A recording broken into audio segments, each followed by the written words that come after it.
And then I was looking at my dashboard, it went from like 40 to 47 or something in like 10 minutes.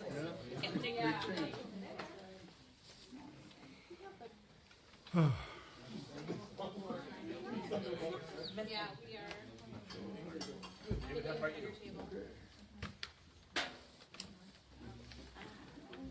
Well, we're good on this side now. So we're on this side.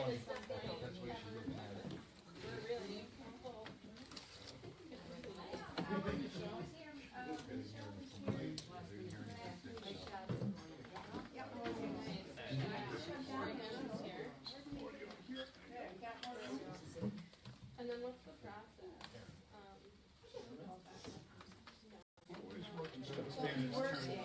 So, pardon? Karen is not coming tonight.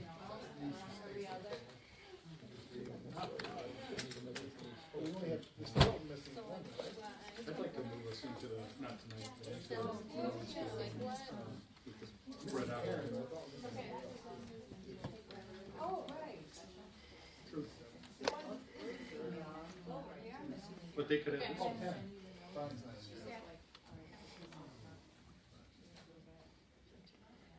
Tim, say something. Hello there, Mark. That was very good, thank you.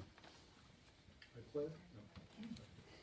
I was just standing, as I said, I'll just stand right back up. So, Alright, so I guess I'll call the meeting to order. Can we stand for the pledge of allegiance? I pledge allegiance to the flag of the United States of America and to the republic for which it stands, one nation, under God, indivisible, with liberty and justice for all. Alright, so our first order of business is to appoint a new trustee, the vacancy created by Judy Khan. So, can I get a motion to appoint Michelle? Second. Seconded by Peter.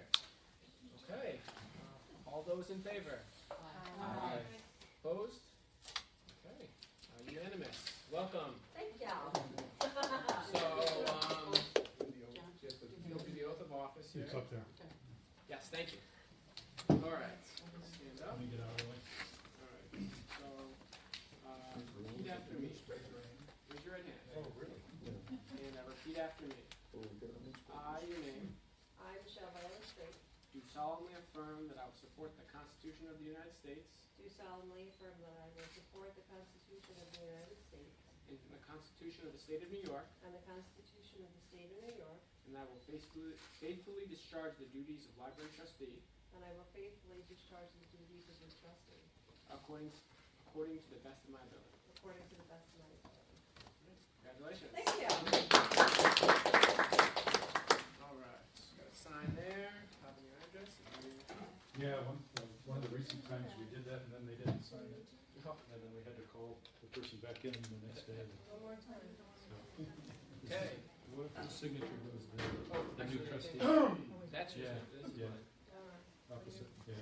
Brian, if you want me to be writing this down, do you need to do anything? Yeah, we got those. Okay. Our second thing is we're nominating a new board secretary after Judy left. So, is there a nomination on the floor? I make a motion to nominate Caitlin Caitlin Downey as secretary. All right, any seconds? Seconded by Barbara. All those in favor? Aye. Those opposed? Unanimous. Congratulations. Okay. Oh, the oath of office out of order, but I think that's fine. Okay. So next is treasurer report. Is Carol here? Carol's not here. I haven't heard from her. Has anyone Me either. from set it aside? Yeah, we can set that aside to public input session next. Anyone in the public like to make a comment? All right, that's closed. Okay, committee reports. Let's start with building and grounds. They had a good meeting, I heard. Yeah, we got a lot done, but anyway, you want to? Do you want me to kind of summarize? I'm prepared to, so that's totally fine with me. So, we met, and the major subject of discussion was the heat pumps, building management system, ceiling tiles, and sprinkler system replacement. And the recommendation that I made to the committee, and that I believe the committee wants to make to the full board, is to go ahead with the heat pumps and the building management system portions of that project, which are, using real rough numbers, about 60% of the overall project that we framed. So about 300,000 versus the 500,000 overall project. Michelle, the reason for this is that we were hoping for some reimbursement from the state construction grant program, and we didn't get it. So that was the basic recommendation, and then following the meeting, which was attended by Lou Warner, our head of maintenance, the next day Lou said, I had an idea, which was that maybe we should spend the $24,000 to put what's called a water service coming off of the pipe that goes under Mercy Care Lane and over to the building for an eventual addition of a sprinkler system. And the reason we would do that, I wish he had come up with the idea the night before, but he didn't. But I emailed the committee about it, and the reason that we would consider doing that is that sometime next spring, the town is going to be converting that road into town standards. And if we then, a year later, built a sprinkler system, it would be a shame to have to ask the town to dig up a portion of a brand new road. So that, I think, needs to be considered, but if we can just go a little bit further, I then communicated, and I think I shared this with the committee, but I communicated via email with Beth Bilger, who is the engineer from ME Engineering, and said we are going to recommend to our board that we want to do the the heat pumps and the building management system, but not the rest of the program. And she said to me, that's fine, except that the contract we have is for 1 year of work with ME Engineering. So she said, you need to keep in mind there's going to be some additional cost if you delay the sprinkler system and do it in a subsequent year. An additional factor is that, so that's additional engineering cost, which I got some clarification on. She said the cost of the sprinkler system could go up and the code could change. But assuming that the code doesn't change, she, in a follow-up email, estimated that the cost of additional engineering services would be $8,000. So if we recommend to the full board and go to a vote to do just the heat pumps and the sprinkler system, just the heat pumps and the building management system, that's one option. Second option is heat pumps, building management system, and water service for about $24,000. And the third option would be to go all the way, in essence, to save that $8,000. That's the fourth option, yeah. Which is to do nothing, right? Yeah, so, yep. And the fourth option is certainly on the table. One option that the fourth option ties into pretty well is that you could make those improvements, which I think eventually will need to be made, but you could make them as part of any program that you do as a result of the Paul Mays project. And quite frankly, as most of them are necessary or extremely desirable from a safety point of view, from an energy efficiency point of view, they theoretically might help you leverage a project, a Paul Mays project. Now I don't know what the cost would be on the engineering side if they just were told, we're not using it now. There'd be a sunk cost there of, I believe we paid them about $48,000 for their engineering services. And I trust we could, use that engineering in a future year unless the code changes on any of this stuff, and then I think I don't know if it's another 48,000, but it's additional engineering, so any of the four options is fine with me. Is there any chance of sort of holding off, hoping that we could get some money next year to apply for this? Yeah, that's what we were thinking on the sprinkler system side, or on the whole thing. Or We the could, whole thing. That's what I was So, On the yeah. whole thing, yeah. Mhm. Yep. Maybe we should just do the tunneling under the Yeah. road while, How's the road feel? while it's, not repaved yet Right. and leaving the be the most fiscally conservative thing to do. Herb may know more than I about the Upper Hudson Library System, but certainly, I hate to put it this way because it sounds cynical, we can't do any worse on our grant program next year than we did this year, you know. So, you know, I for one am not in the camp. There are a number of libraries that are very unhappy with the Upper Hudson Library System, but I feel like they made it very clear how they were going to make their decisions. It wasn't our year. Happy too, unhappy because of all, I mean, they couldn't. Mhm. They couldn't have a small amount, it's a small amount of money, Yeah, yeah, yeah.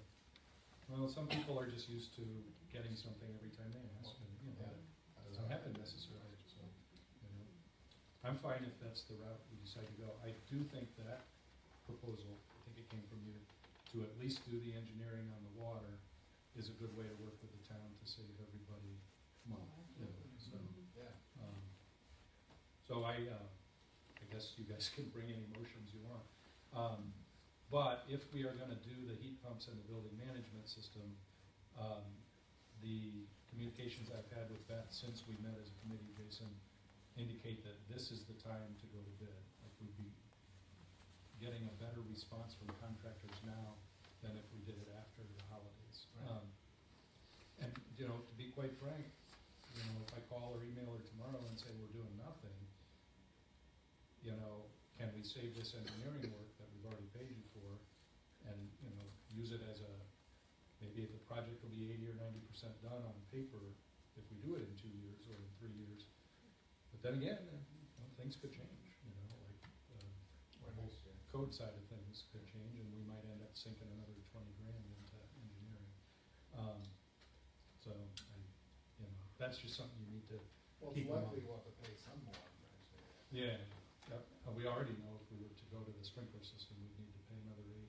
The other thing that, and I have to be faithful to Margaret because we talk about this a lot, but the other thing to point out is we've had, knock on wood, a good year or 15 months since the heat pump has gone out, but 7 of the 26 have gone out and they are going to continue going out, you know. However, I feel personally that you guys have put a lot of money into capital reserve and that we could, by board motion, dip into that if we lost a $10,000 heat pump. We could probably swallow it in the regular budget, but if we had to, we could put it How in. long, if you replace and get a new heat pump, how long does that heat pump last, or is that just as likely to go as the older ones? I think their functional life is about 25 years. Okay, so the new ones are good for 25 years. Yeah, one of the virtues of replacing them all at once is that you can replace them with high efficiency units. To be frank, I don't know if you can replace one at a time with the high efficiency units work a little differently than the standard efficiency units. And you know, if possible, I want to replace any time we replace with high efficiency. Now, how is, you said you could do the heat pumps with the sprinkler system, not the office, not the management system? No, you can do the heat pumps and the management system go hand in hand. Okay. And then the sprinkler service and the sprinkler system go hand in hand. So it's natural to divide the 4 components of the project into 2 related to heating and cooling and 2 related to safety, fire safety. And you know, my initial inclination was to hold off on the sprinkler system just because nobody was paying us back anything. And without the grant money, can we afford to do all the heat pumps? Yes, in fact, you can't even apply for the grant unless you can afford to do the whole thing and demonstrate that you could. We could do the whole project, not just the heat pumps, but the other 3 components, and still have money in the bank. Still Not have much. money in the bank. Yeah. So, We calculated, it wasn't that much. Yeah, and so if a heat pump goes and you have to pay 10,000 for it out of your regular budget, and then we do decide to go through, you know, in a year or 2 with heat pumps with the high efficiency and replace them all, then we're replacing a nearly new heat pump that we just paid $10,000 for. Unless we get a high efficiency, you know, one goes tomorrow and we buy high efficiency, there's no reason. But we don't know if that Yeah. system is going to be a compatible system. Yeah, well, they're compatible. Or- It's just that the thing we don't, yeah, you're right, you know, there's a possibility that they're We compatible. may get the grant next year, though. Mhm. Grant would mean that we'd save. We may not. Two Maybe hundred we might and fifty lose all the thousand. engineering costs. But the other thing too, if we go to a small bond issue of 2 million or 3 million, you would lump all that into that, Mhm. possibly. I feel like we are, it's way too soon to be talking about bond issuing. At least in my mind. You know, I think we have a capital reserve fund for a For this reason, for this reason, to make improvements to the library like this. Yeah. And it can't, you know, how long are we gonna let it sit there? Well, the other thing we could look at is if we're gonna be looking for a bond, and we can put $1 million toward the work we're gonna do, then that's gonna look good toward the public, to me, that we've saved, Right. you know, a quarter or 20% of the money that we're gonna be using for this building Mhm. project. Then if we spend it beforehand, we're not gonna be able to put that money toward it. I don't know, I don't think the public ever knows how much we're spending, they only know what Their what their taxes taxes are. They're not, oh, the library's saving us 25%, they're saying, you know, my taxes are going up. Plus, if they really look at it, I agree with Chris, but if they really look at it, they know that we saved that money, which came from them originally, you know, so, Yeah, we saved it by being fiscally responsible, we didn't, that's true. we only raised taxes by, you know, Mhm. 1%, Mhm. 2%. But you hear people complaining about their taxes anyway. I don't think that's gonna stop it. Yeah, Yeah. that won't change. My last point on the grant, and it's a valid point, we could apply for the grant the next year. I guess there's enough projects around here we can apply for that we could apply for the grant at some in a future year, and you know maybe we get it, maybe we don't. But it seems to me there's enough stuff going on. We can always apply for the grant for something else, including maybe the sprinkler system if we go that route. Yeah, that's true. How much is the sprinkler system? The sprinkler system itself is about, estimated at about 86,000, and the water service that is necessary to make it happen is 24, so I think it's about 115. So if we did 24 now, we're only like, we'd be applying for like a small grant. That's for just the sprinkler system, we'll do that. Wouldn't be as much as like the heat pump system. Right, yeah, like the heat pump and the building management is 300,000, and the sprinkler system, you know, is like 150 when you pile it all together. Together they were 507. But there's no money on the Is table there now. any reason to wait on the sprinkler system as far as the architect is concerned? We've asked him that, and he said, no, not really. I mean, it just gets extended out if you build a bigger footprint, it just And gets same thing extended with out. heat pumps? Well, I have a fear that the sprinkler system could ruin the whole collection.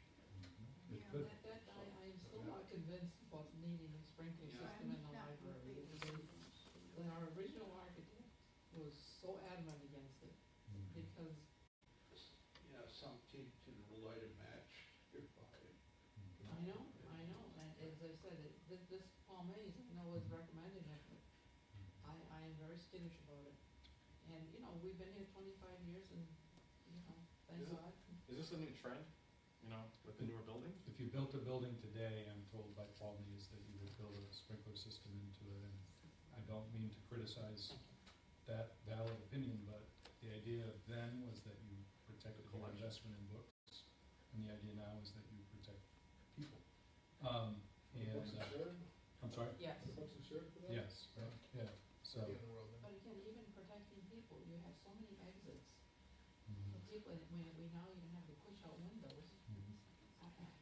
I think anybody could get out of this building, no matter Well, what part In a of the. wheelchair, or I don't know, or special needs, or I don't know.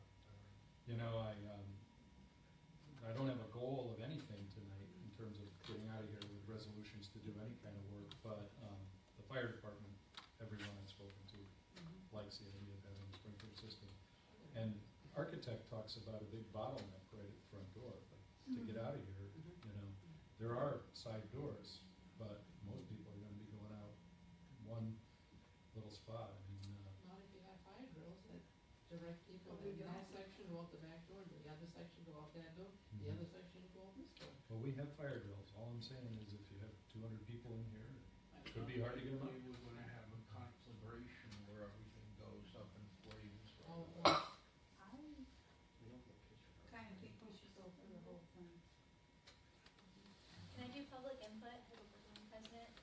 Yeah, you're kind of like a, what's the? ad hoc public Yeah, input. exactly. The whole idea when we first set up the capital improvements fund was for projects such as this, and these were the specific projects that we divided over a 5-year span and saved for. And in this year's budget, 17-18, and in last year's budget, 16-17, there was $177,000 set aside for these projects. So to be overly concerned about now spending the money that you've set aside doesn't make any sense. It's not concerned about spending the money, it's concerned about not getting any grants. I hear you, but then we should take it out of the budget going forward until we spend it and not continue to add to a capital improvements budget when the asset values of the library have gone up $1.5 million in the last 10 years, and that's not buildings, that's dollars, that's cash dollars. We're setting aside dollars for capital improvements that we're then not doing, or we're doing with tremendous grants like the roof. So you can't keep asking the people to set aside money for capital improvements and then not do the capital improvements, or else you're taking their money and putting it in the bank for no reason. We are doing capital Right, improvements. but the thing is, What? you don't have We're that doing the whole $300,000 yet. By next year, if we put in another $100,000. No, we haven't. have Oh, no, we have over and above. Well, Wait, are we so like got 400? 177. We have another. Each year, there's 177 added to the number that was already there. Yeah, we have enough to You're do way it, right? over How much what is you in need. capital improvement now then? That's a great question, and no one has tracked it separately. What's in the cash account? What's in the cash account is 410, but that's not the full value of what's actually in there. The salaries and everything else. But you, No, that's No. No, what's in the capital reserve cash account is 410, but there's more than that in the capital So we reserve. have at least 400. Herb, do you have any insight on the likelihood of us getting a grant next year? Like Yes, anything? it's more likely that we would get a grant. I was gonna report that in Okay.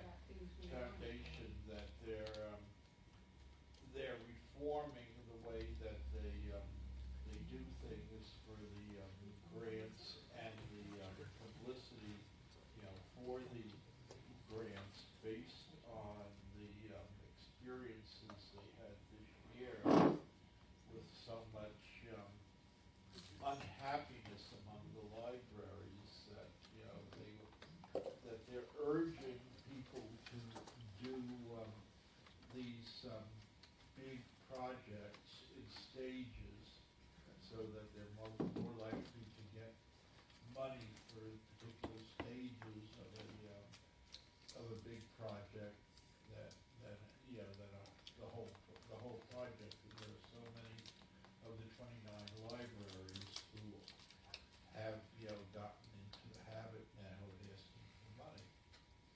So if that's done by the libraries, then they can give money to more libraries. Maybe not smaller amounts, maybe not as much as they gave to Valley Falls this year, because Valley Falls had never had a grant in the last 20 years, but so that took up an awful lot of the money. But this way, if people can work with the Upper Hudson and do things in stages gradually, they might be able to do more for the libraries. wouldn't, if the Paul May's going to have ideas of things that we want to do, and some of them are gonna cost money, aren't they? Yeah. So we would be wanting to apply, we could apply for grants for those. I really think that we should go for the heat pumps now, while it's, and along with the sprinkler system and the under the road. That would be mine. I just one last point, because I think the holdup is we think we want to see if we can get money next year, and I agree with you with there's plenty of other projects that I'm sure we could get it on. I guess my concern is us. All right, let's go for next year. We'll apply for the grants. If we don't get something next year, then they tell us, oh, the year after that, you're definitely get it that year. Now all of a sudden we push this project for 2 more years. Well, I would think we have to do it next year regardless, because we're gonna be doing the whole building the year after that. mean, we could say that, but I just have a feeling we're gonna be back here in a year and be like, well, we didn't get the grant this time, but next year we're definitely gonna get it, so let's wait next year. We should do But these something. pumps are old. Yeah, and we'll have lost a couple, $50,000 in pumps, or, And we've lost the engineering money. and we sunk the engineering money. You know, we've already spent money, so that's guaranteed versus a possible grant. The other thing about this that applies to us as a school district public library and doesn't, unfortunately for us doesn't apply to like town libraries or other public libraries. You cannot apply for one of these grants with state ed unless you've already hired the engineer and done the engineering. So the $48,000 we spent on that is the cost of walking in the door to compete for the grant. And the reason that's important is, let's say that Paul Mays and his committee recommend something to you in 2 or 3 months' time, okay? That's not gonna be enough time for me to get an engineer hired and engineer them before the September 1 deadline of next year's grant. So anything we apply for from Paul Mays is gonna be at least 18 months out in a grantability cycle. Meaning that, again, I can go any one of the directions we're talking about here, but we've got a window of about 2 years before we'd be asking for any more grant money. And we could take the 300 or the 500 for the different components here, take them out of capital reserve, get those jobs done, and still have saved another 300 or so if the same budget conditions continue to apply for the next 2 years. Yeah, So, I mean, even for this year, we don't have much going toward the, okay, we don't have $100,000 going toward okay. this year, this budget, I don't believe. And I don't believe the surplus from last year's budget has been moved either. Okay. Do we have any sense of how much is in the capital reserve? No, I just made myself a note that I need to look at the last 10 years and see what actually should be in there. I mean, are we looking at 400,000, or are we looking at like 700,000, or is it We can really? afford this More whole than thing. I would four. say 7. Yeah, we can afford this whole thing. You know, if Sprinklers, heating system. maybe the compromise is that we do the pipe under the road, because that just makes sense. And that keeps the relationship with the town, instead of saying, hey, let's dig your road up after you just built it. No one's gonna like that. And then, we do the heat pumps and the building management, and then we go for the smaller cost sprinklers based on what Herb said Upper Hudson is trying to do. Break your project up into parts and then do the smaller grant funds. Might be more likely to get that.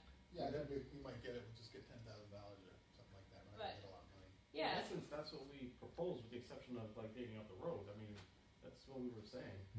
Yeah. Everything but the sprinkler system, Yeah. because we can hypothetically, hopefully, we'll get the money for it next year. And if we don't, we have the money. Noreen or give you guys anything to spark? Now that I've been reassured that we actually have the money, I mean, I would go for the sprinkler system, not the sprinkler system, the building management and the heat pumps. Alright, My concern was that I thought we had maybe 300,000 at most in there, but Carol was telling us we have more than that, so. how much is Each the? year we put aside about 100,000, and we've only done that for like 3 or 4 years. No, we've done that. You did that, you started that when I was on board. I was gonna say We started that I- 6 years ago. yeah, I was gonna say it's been happening pretty much since I've been on. So It's about 5, 6 years. yeah, might have created like the first year I was there. So I remember some stuff.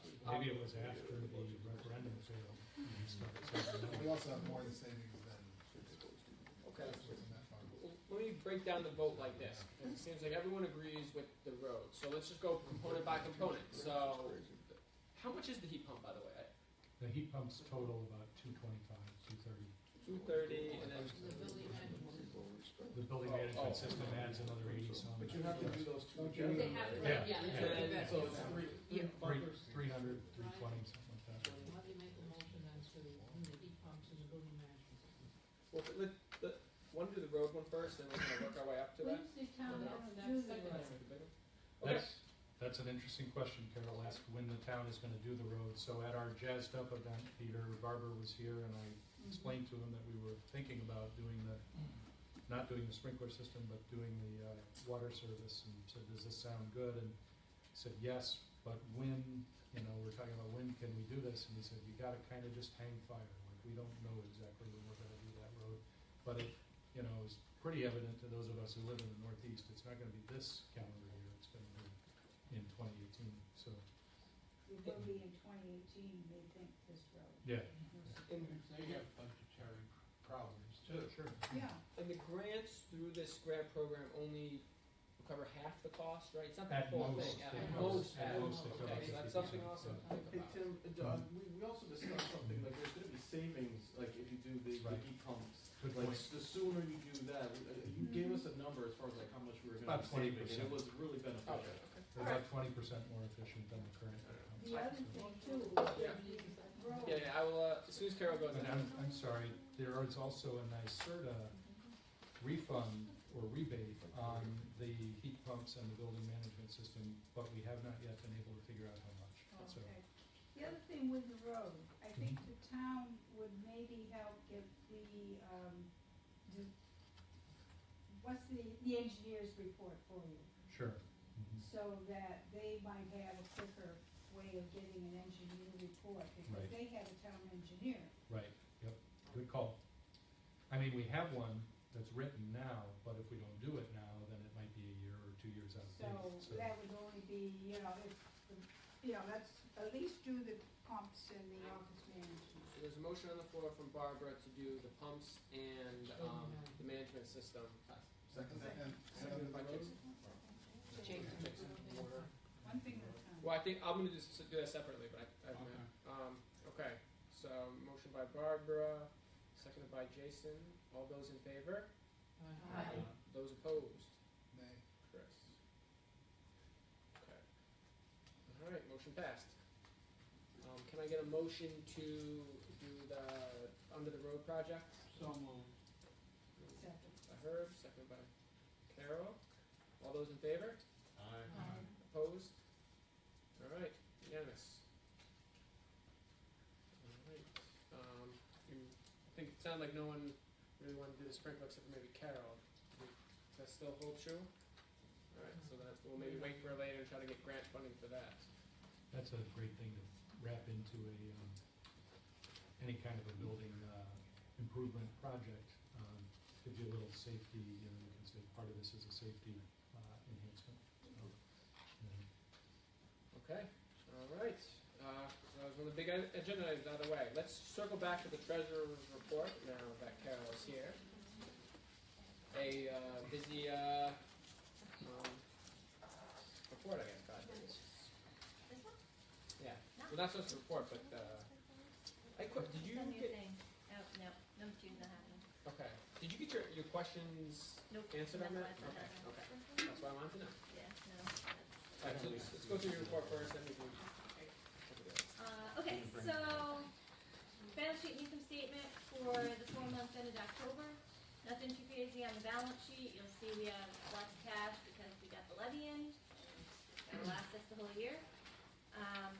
For the income statement, the revenue section looks like we're under budget, but that's just because we budgeted for the entire levy. And we've gotten the levy minus the whole tax so far, so we're actually really not under budget, so don't be freak out. For expenses, the expense number, if you don't count cap reserve and cap improvements, which you really shouldn't, because that's a hold forward for future projects, we're about $22,000 under budget for the 4 months ended, so we're pretty much right on track. The only things I noticed in expenses that looked a little out, we're a little high on health insurance because of the timing issue, and might have been it. Everything else looked pretty normal. That's it. That's all I got for balance sheet and income statement. Maybe you have questions on the financials, on the current year financials? Oh, I've got them all in my hand.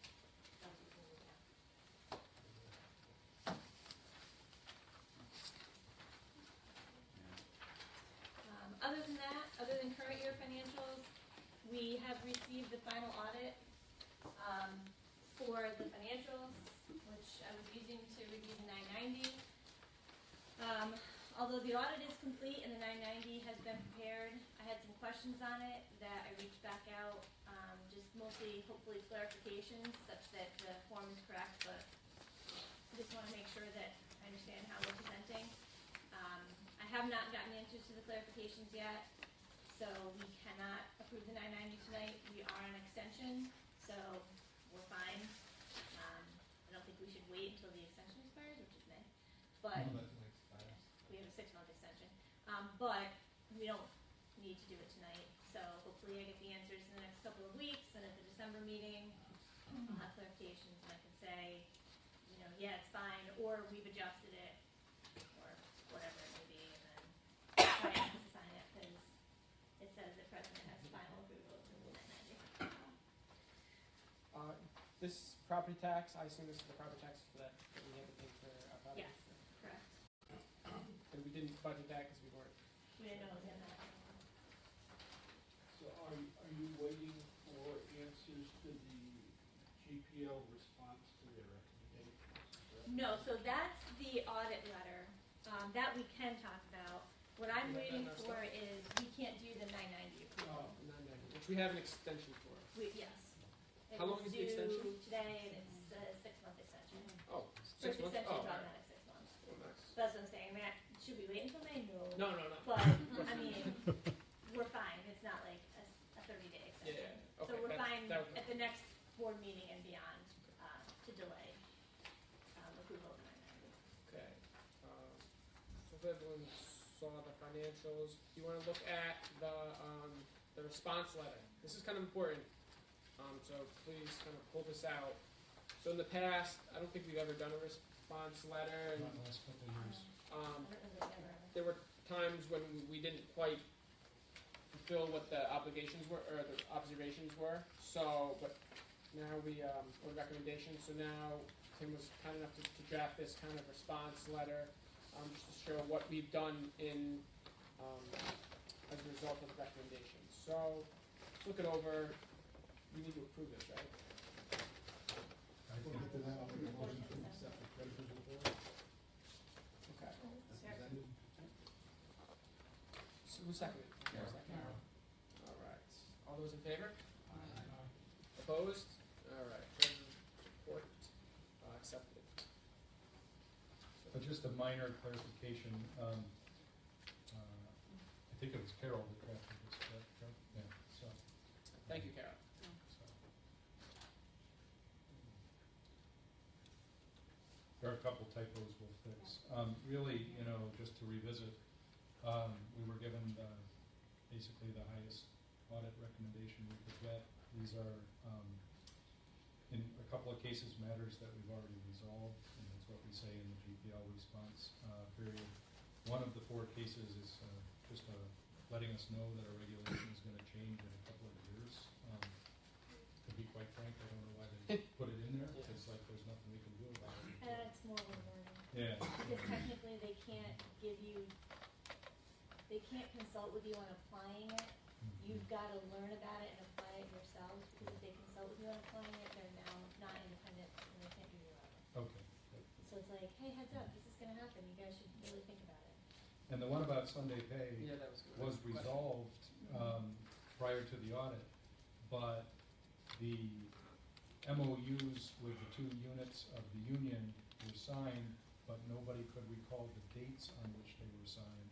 So the auditors didn't know what rules were in effect for some of the payroll records that they looked at. So that's really what they're saying, although as a writer, that's Yeah. not what they said. Yeah, they really. You know, and the situation is resolved, and incidentally, you know, like, I learned something from that I hope every board member, particularly who works on personnel committee is, which is never sign anything without putting the date on, you know? So, you know. So have this- we tested them in since even this time, it's Sunday pays are, okay. Has everyone read it sufficiently? I see everyone's just looking at me, so that means they're done reading. Okay, can a motion to approve the draft response to the audit? Isn't this draft response from, Management, it's not from us though, right? no, From me. So, do we have to approve it? no. I don't think we have to. Alright. Okay. We I can discuss have it, one but- more question for Yep, this section of the board meeting. This just came in today, so I apologize, but just as a minor update, or not a minor update, but we did send out the RFP to, I believe, 16 audit firms, and of course, they're getting in touch with us and asking questions. The due date for responses is December 1st. One of the potential auditors asked us a question today, which is, the Gilderland Library Foundation is listed as a related organization on the 990. The foundation is not listed as a related party in the financial statements. Is there any accounting/tax compliance issues needed for the foundation? In other words, I think, Carol, if I'm trying to speak your language, they want to know if they're auditing the library or the library. The library and the foundation. foundation. And are they auditing both? No, No, they're auditing just the just the library. library. Okay, so good to know. Thanks. Back to the response letter, I think the moving to is just to show that the board all was aware of the recommendations and that we have addressed them.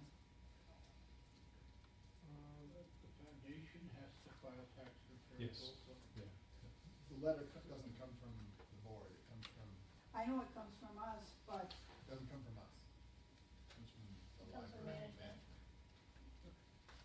It's a management letter and a management letter response. It's saying what they did to be correct. Although the financials go to the board, the management letter does not.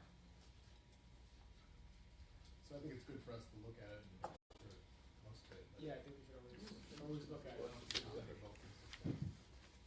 Doesn't come from us. okay, we didn't do something like this to my recollection last year, did we? We can do We this. haven't done it. Yeah, we will. We should have been doing it. Yeah. We should have been doing it, and I think it's good, I guess that's why I'm saying that it shows that this is something that should have been done, and now it's being done, and that's a good idea. Yeah, agreed. So, I don't know how you say that, other than the minutes. Well, it'll be in the minutes and on the, Okay. yeah, We discussed it. but I always think we should always review this. This is important, and I think It is. we've let this kind of slip in the past. So, That was a big. yes. Of course.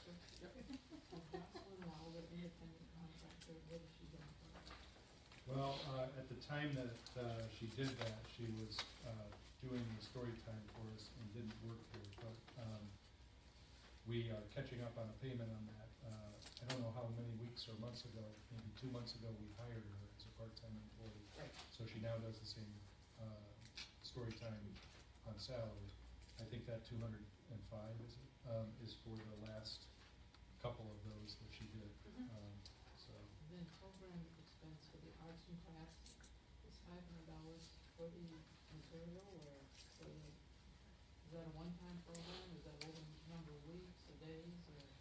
I don't particularly know. I remember looking at it when I signed off on it and signed a check earlier today too. I mean, I can look through here and let you know. Is it the Arts and Crafts Yeah, Center? Is that what it's called? Jackie Hauser Schools, art, It might take a little while for her to do that, so, if there's any other questions, now's the time, maybe we can come back to this, so we get Tim time to look it up. I've done a lot of. Any other questions on this? Alright, now let's move on to She's a concert. So, yeah. finance, yes. So Margaret put out a little schedule for our budget, Super helpful. which is helpful. But we haven't met until the initial budget is put forth by Tim and Carolyn. I know you'll be on top of it. We'll be meeting, I think, the first time for that in January. Yeah, I'm trying to factor in snow days, which is, I know it sounds early, but, No, I there are think it's good. unavoidable delays sometimes. Yeah. No. Okay. Brian, was your motion, that Chris made to accept the treasure report and the check register, or just the treasurer's Just report? Treasurer's Okay. So we'll come back once he finds the check and do that. But Okay. thank you for that clarification. Okay, personnel, labor management. Well, there was a labor management meeting this last month with both of the divisions or units, and it went, excuse me, it went fairly well. Have some coffee. Yeah, you. Thanks, Carol. Thanks, Thank you, Carol. Carol. Okay, thank you. Okay.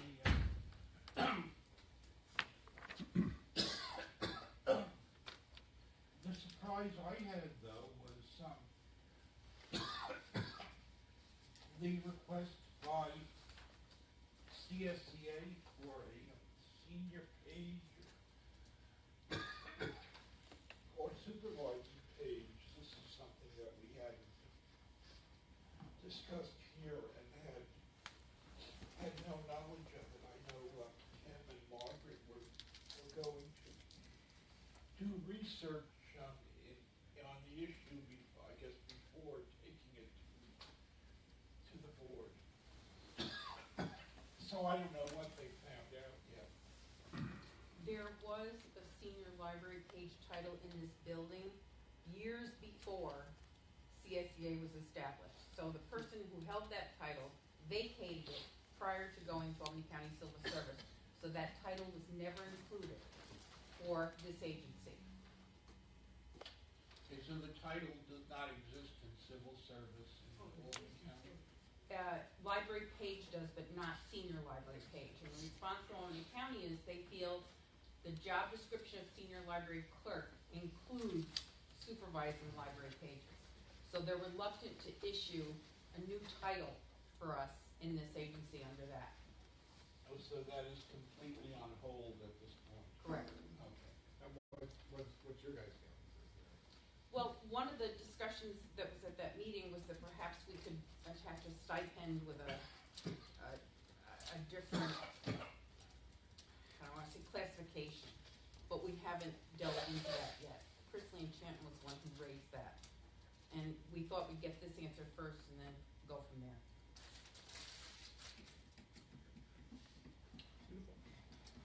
Well, I think that was the big issue at the labor management meeting.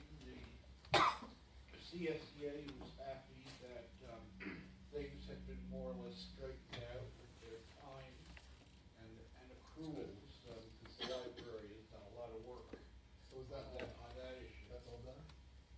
That's all taken care of? So for our newer members, this is kind of a big deal. For a long time, our payroll system was not keeping track of people's vacation time and sick time correctly, so everyone had to keep track themselves, and it was a really big issue. And I think everyone, including us, feel that seems to be resolved with our new payroll vendor. Yeah, I wouldn't use the word done, but Dave is tying up a tiny loose ends, you know, it's what, 98% done, 95% done, you know, somewhere around there. But people were happy at the progress. Herb, you are such an optimist, because if you know, I was in the same meeting. I was in the same meeting, and happy wouldn't, I mean, they weren't unhappy. I'll go that far. But Dave has done tremendous work, so.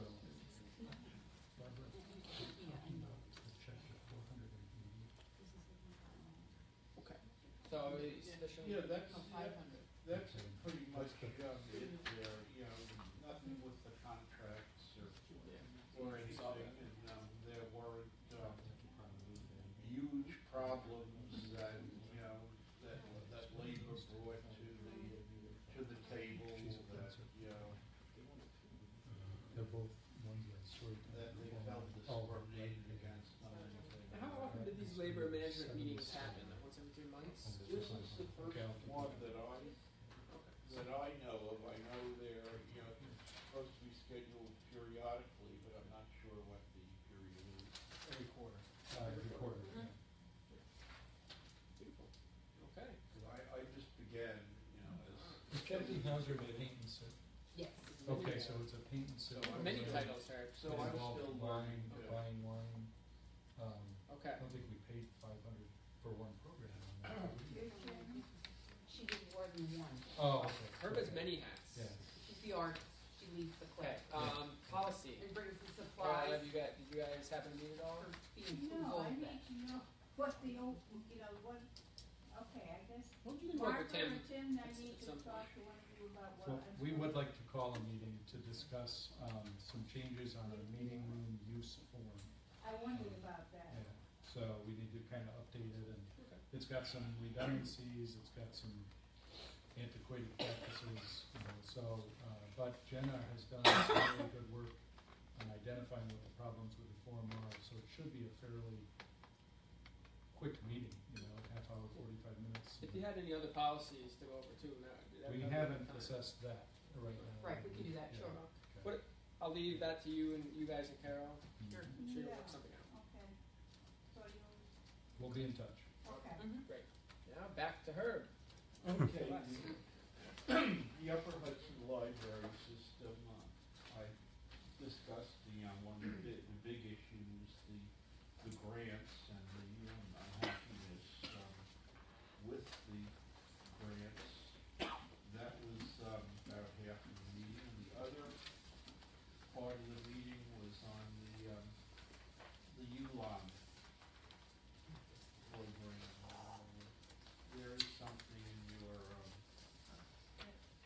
kit concerning that. This is from Jenna, from Tim to Jenna about this ULON program. There wasn't time to do the changes that Tim Burke wanted to do. So next year, there may be changes in the ULON agreement. So it was decided by the Upper Hudson Board just to have a one-year extension in the contract between the Upper Hudson and the individual libraries. The current agreement ends on December 31st, 2017, and the extension agreement was sent to the libraries, and it would just essentially roll over the current agreement for another year. And you have that information. You have a copy of the extension agreement paperwork. And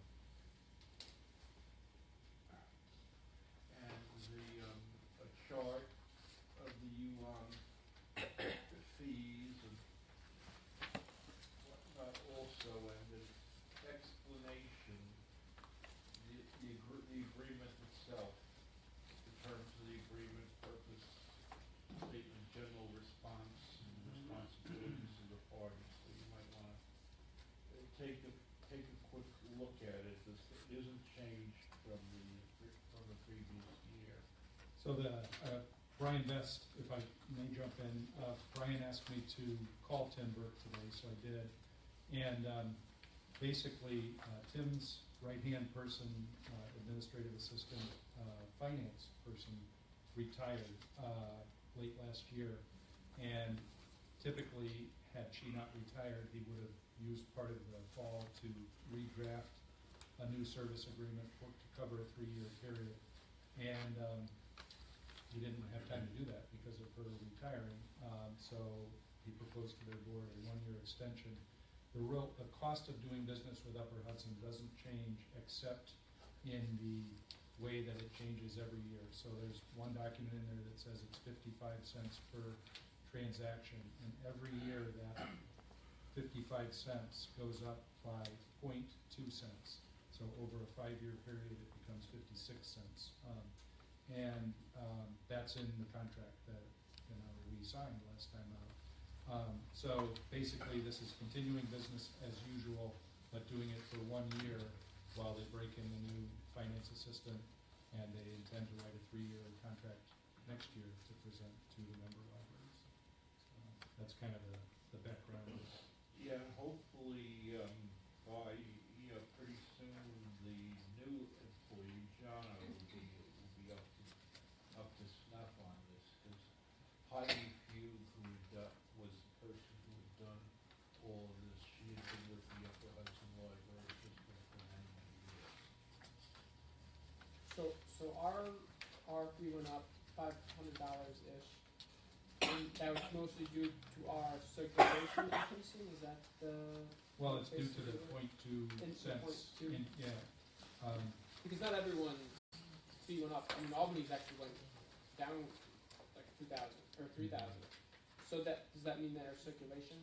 I would guess that. That seems to be the only other thing that factors in. I think circulation's the big factor. I'm having trouble finding this check, so I was gonna ask you Well, guys. yeah, me too. And actually, well, it only changes ours at very like a 1.6%. Oh, I But know. the fact that other people go down makes me think that circulation is It's- driving back. Number That's probably a good sign that our 27677. Each year they look at how much Jackie has it. So, That's probably a good sign. used versus what. So this is based on the books that we. People aren't reading as much anymore. I went way down. So, once you guys hopefully decide to continue doing business with Upper Hudson, you need to sign this document. So can I get a motion to approve this one-year agreement? Moved by Herb, seconded by Maureen. All those in favor? Those opposed? All right, approved. Thank you, Tim, for calling Tim Burke and getting such information. Once, now that you've voted on it, I'll just say somewhat wryly that without working with Upper Hudson, there's no catalog, so, and there's no circulation. So in other words, we could be open as an empty space, but nobody could check anything out unless you approved it. So.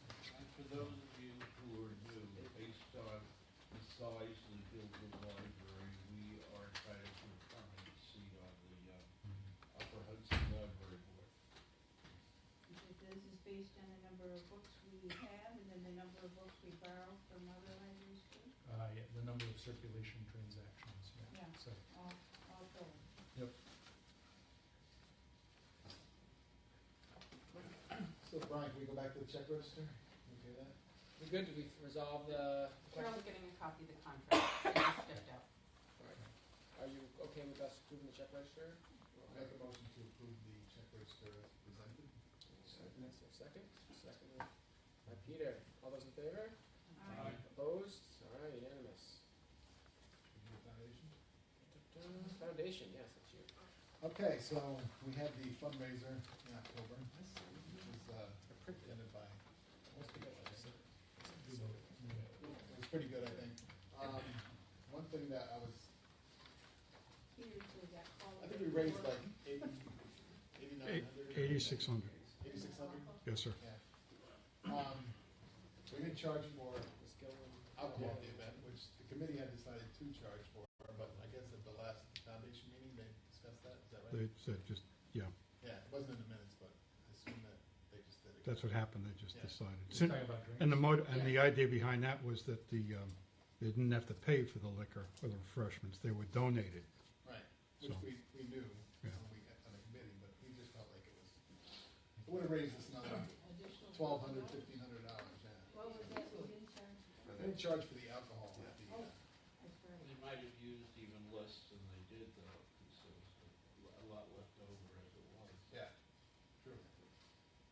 Thank But, so, I wasn't at the last meeting though, but it didn't look like there was much that was discussed besides the, It was all operational, just getting it done. yeah, Yeah. done, right? Yeah. You know, the It foundation, was a good event, I thought it came out really well, I enjoyed it. Yeah, good. It's fun to go to. foundation's meeting tonight, as we meet, they may be done by now, but, so obviously neither Mark nor I nor you as the liaison can be in both places at once, but, so I didn't get a chance to say this over there, but I very much appreciated and think that our patrons, or the people who were here that night, very much appreciated having the event in the library. I know that was a new direction for us to go in, to close the library for an evening. I personally have not received any complaints from anyone about the library having been closed that night. And I think that the $8,600 that we raised is wonderful, but I think we also raised a lot of goodwill. I think it was just a fun event for people to be at. So if the foundation asks me as director again, would you close the library next year for one of these events. Obviously, I would still need to ask you, but I would be inclined to say yes. I would probably say let's have a gallon dance. Having it I like in the to run more. Yeah. Having it in the library restricted the number of people that could participate. And the foundation would probably make more money if it had it in a larger venue. That's true. That's true. Yeah, wasn't the previous year, they made like 26? Yeah. 18. They made a lot more. Alright. Only negative I thing guess is they it didn't want to knocked work out the for it. momentum we had of the gala, but we still had a gala, so I think we, okay. I'm sure they'll figure out what they want to do Yeah. and let us know. Okay. So foundation report, sufficient staff and directors reports. I forgot that one was coming. Okay, staff and directors. So, I will try to make it relatively quick, but as you saw from reading my report, there's a lot going on in the last month. So, one exciting thing is this book drive for the kids in the Virgin Islands, so you can read about that there. The other thing that kind of was hinted at a little bit when we were talking about heat pumps and possible enhancements to the building and so forth is that the design steering committee continues to meet like monthly, and the last time we met, Chris Aldrich was there as a member of the committee, and here we are looking at drawings of several different plans for redoing the interior of the library, some of which involve minor footprint increases. And I just said at that meeting that I was wondering when more of the board would have the opportunity to get involved in that, because nothing can happen without board approval. And so Chris had the suggestion that the next meeting of the Design Steering Committee be a joint meeting of the Steering Committee and the Buildings and Grounds Committee. And that's on November 30th from 4:30 to 5:30 p.m. I presume I'm not overstepping my bounds, but I believe any board member could come to that. Yeah, can you actually forward what you sent to the building, to everyone? But I would encourage you, just because you're not on building grounds, this is gonna be the big project, so if you can make it, try to make it. This is gonna be what we're gonna be talking about for the next year or two, so, if you can make it, I would try. And I'll email you, but if you wanna take notes here, it's November 30th, I think that's a Wednesday. It's a Thursday. It's a Thursday, 4:30 to 5:30. So, and if it's like the last meeting, it'll be 4:30 to 5:45. So 6 o'clock. Okay. There's lots more things coming. Okay, skipping way down, a lot of librarians went to NILA, which incidentally on your check register is why you see a lot of $40, $50, $80 checks to employees, reimbursing them. I went for one day and attended 3 seminars, one on increasing your productivity, one on hiring people with some non-traditional, not librarianship backgrounds and how that can strengthen an organization, if you can get around civil service. And the third one I went to was on building positive working relationships between school libraries and public libraries, something which we're doing a really good job of here. I say that because people other than me are doing a very good job of it, librarians. You all need to know, just in case people talk to you and say that they saw 4 police cars in front of the building. On the morning of Wednesday, December 13th, we're having a large-scale active shooter training drill. I have chosen, and Dan McNally of the GPD has chosen not to do that as a public event, as the Clifton Park Library has recently done, because I don't believe that it's a good idea to tell active shooters that libraries make a good place to do their work. So we're doing that as a drill. I did email the directors of the other 29 libraries asking for people to volunteer to play the role of patrons at that, and I've gotten no response. So we may do it without any people playing the role of patrons, but if any of you want to be a patron that day, 8 to 10 a.m., so be here at like 7:50 or so, and we can have you there. Skipping ahead again, our bus trip, which Mark heads up every year in consultation with the Guilderland Chamber of Commerce, is really going great guns. We're about to fill the 3rd bus. I don't think we can do a 4th bus because I don't think there's anyone else who can captain it. But we should have 150 people going to New York City. What day is it? It is December 9th, and I think there are about 20 tickets left, if any of you want to join us. So, I would cap it less than one. okay, if we need to go that route, we will. So, we did finally get a wonderful young man named Andrew Korchowski to plant a butterfly garden behind the library. That took place last weekend. He's going to do a little follow-up this coming Sunday as part of his Eagle Scout project. And tomorrow, the Rotary Club is planting 4 donated trees that the Rotary Club is donating them, but Jack Fadigan of Fadigan's Nursery, who is a Rotarian, is actually planting them tomorrow afternoon between 2 and 5. Are these perennials that the Eagle Scout Yeah. planted? It's a little late. for Yeah. Yes, this year. Yeah, that's true. They are perennials. Yep. So, so trees will be planted tomorrow in the front islands. The full landscaping will wait till the spring. One question I had about the Yeah.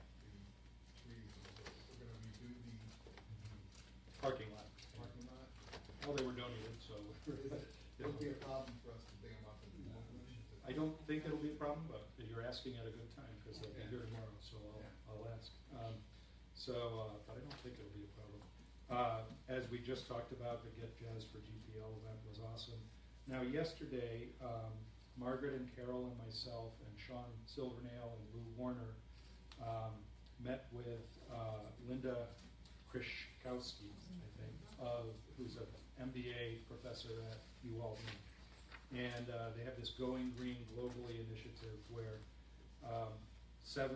6 to 8 graduate students get assigned to either a business or a not-for-profit, and they spend 2 intensive weeks here, and they claim to be able to guarantee that they're going to find you $100,000 in savings in your operation. So the Bethlehem Public Library did this last year, was the first library in the system to do it, and then Jeff Kirkpatrick, their director, sent out an email, who else wants to do this? So we had them in for a visit. We mentioned that we had already done our lighting and that we were contemplating doing our heat pumps. We have solar panels on the roof already, and we were, sort of, just to be honest, ever so slightly skeptical that you could find $100,000 more in mostly energy-related savings here. But the management staff here, Carol, Margaret, myself, Sean, and Lou, would be the most effective people, and we're all pretty much of the opinion that we should do this. We did ask them about, the Paul Mays initiative that's going on at the same time, and got a lot on our plates. And kind of what we decided with the Paul Mays is, again, anything that you guys decide to do based on his recommendations will be taking place either a year from now or 2 years from now. So this is the time to go through this program rather than waiting another year or another 2 years. Some of their recommendations, for example, we may not decide to adopt, okay? But if they're gonna save us money and be more environmentally responsive, we wanna give it a try. It costs nothing, although they ask everyone who participates for $1,000, which is a goodwill kind of thing that pays for some laptops and some office supplies and so forth, but you don't even have to pay that. They do draw up a contract with you. Did you ask Bethlehem what kind of things that they? Yeah, like for Bethlehem, and I'll use that as an example. For Bethlehem, they haven't done LED lighting and they haven't done HVAC yet, so both of those are going to contribute to their savings. But the one that they were most dramatically impacted by was they had printers all over their complex, and they stocked lots of different kinds of printer cartridges and so forth. And they were always getting rid of printer cartridges because the printer got outdated, but they had 6 of these on hand, that kind of thing. Mm-hmm. And so the recommendation was that everybody print to a central photocopier. Right. We may not want to do that because we feel that with the layout of our building, we'll look at it if they recommend that, but with the layout of our building, to have everybody walking back to admin that's printed anything, we might lose the same amount of money, but not on paper, like in productivity. Right, if everybody back there printed to that. Yeah, that might work. So I mean, you end up printing to that copier a lot anyway. So So that's the recommendation they liked the most, that they felt was gonna save them the most. Another one that was recommended is that these graduate students are young, and so they're all a little more environmentally conscious than older people are. And so they like instantly said, no paper towels in the bathrooms, you just have hand dryers, okay? And the jury's out on whether hand dryers are more sanitary or not, you know, so. How is that just saving us money though? Well, if you don't buy paper towels, that will save you money. But doesn't it increase the electrical bill? I don't know how I'm much. sure it does. Sure it does. You know, It hurts yeah. the babies. But these guys are, you know, they cost it all out. So another example I used is I said, we have these solar panels on our roof, but we haven't ever really been able to figure out in my time here, it's very hard to read the electric bill, how much they're contributing, how much they're saving us, whether they're old enough now that they ought to be replaced because the technology's improved. I said, is that something we should go ahead and do, you know, before you guys come? And they said, no, we have everybody, like, it's not quite the right term, but on retainer. Like, there'll be a half dozen solar firms who will come in within those, they're not all gonna come here, but some are gonna come here and some are gonna come to the other organizations doing it. And basically, you get a lot of free professional consult. They estimate the value to you, I mean, you save theoretically the $100,000, but the value of the various experts who would come in and look at your building is about $10,000. And if you pay the suggested donation, it's $1,000. So anyway, I think we should do it. I don't know if we, you know, so I need guidance from you guys sometimes about what I need to ask permission for and what I don't. But do you? Okay. $1,000? Seems more like a management decision. It's not the budget. That's true. We don't have to pay them. Well, it's not Well, I mean, I think gonna. I think we should. Won't be paid ten. Oh, I definitely would pay Sure. them. Yeah, I agree, we should do it by motion. Alright, so Okay. can I get a motion? Oh, I have one more thing after that, but you go ahead with the motion. Motion by Barbara, and we're paying them $1,000. I wish I should probably write this motion down now that Judy's not here anymore. We don't have to pay them $1,000. Correct. No, we should. I guess that's,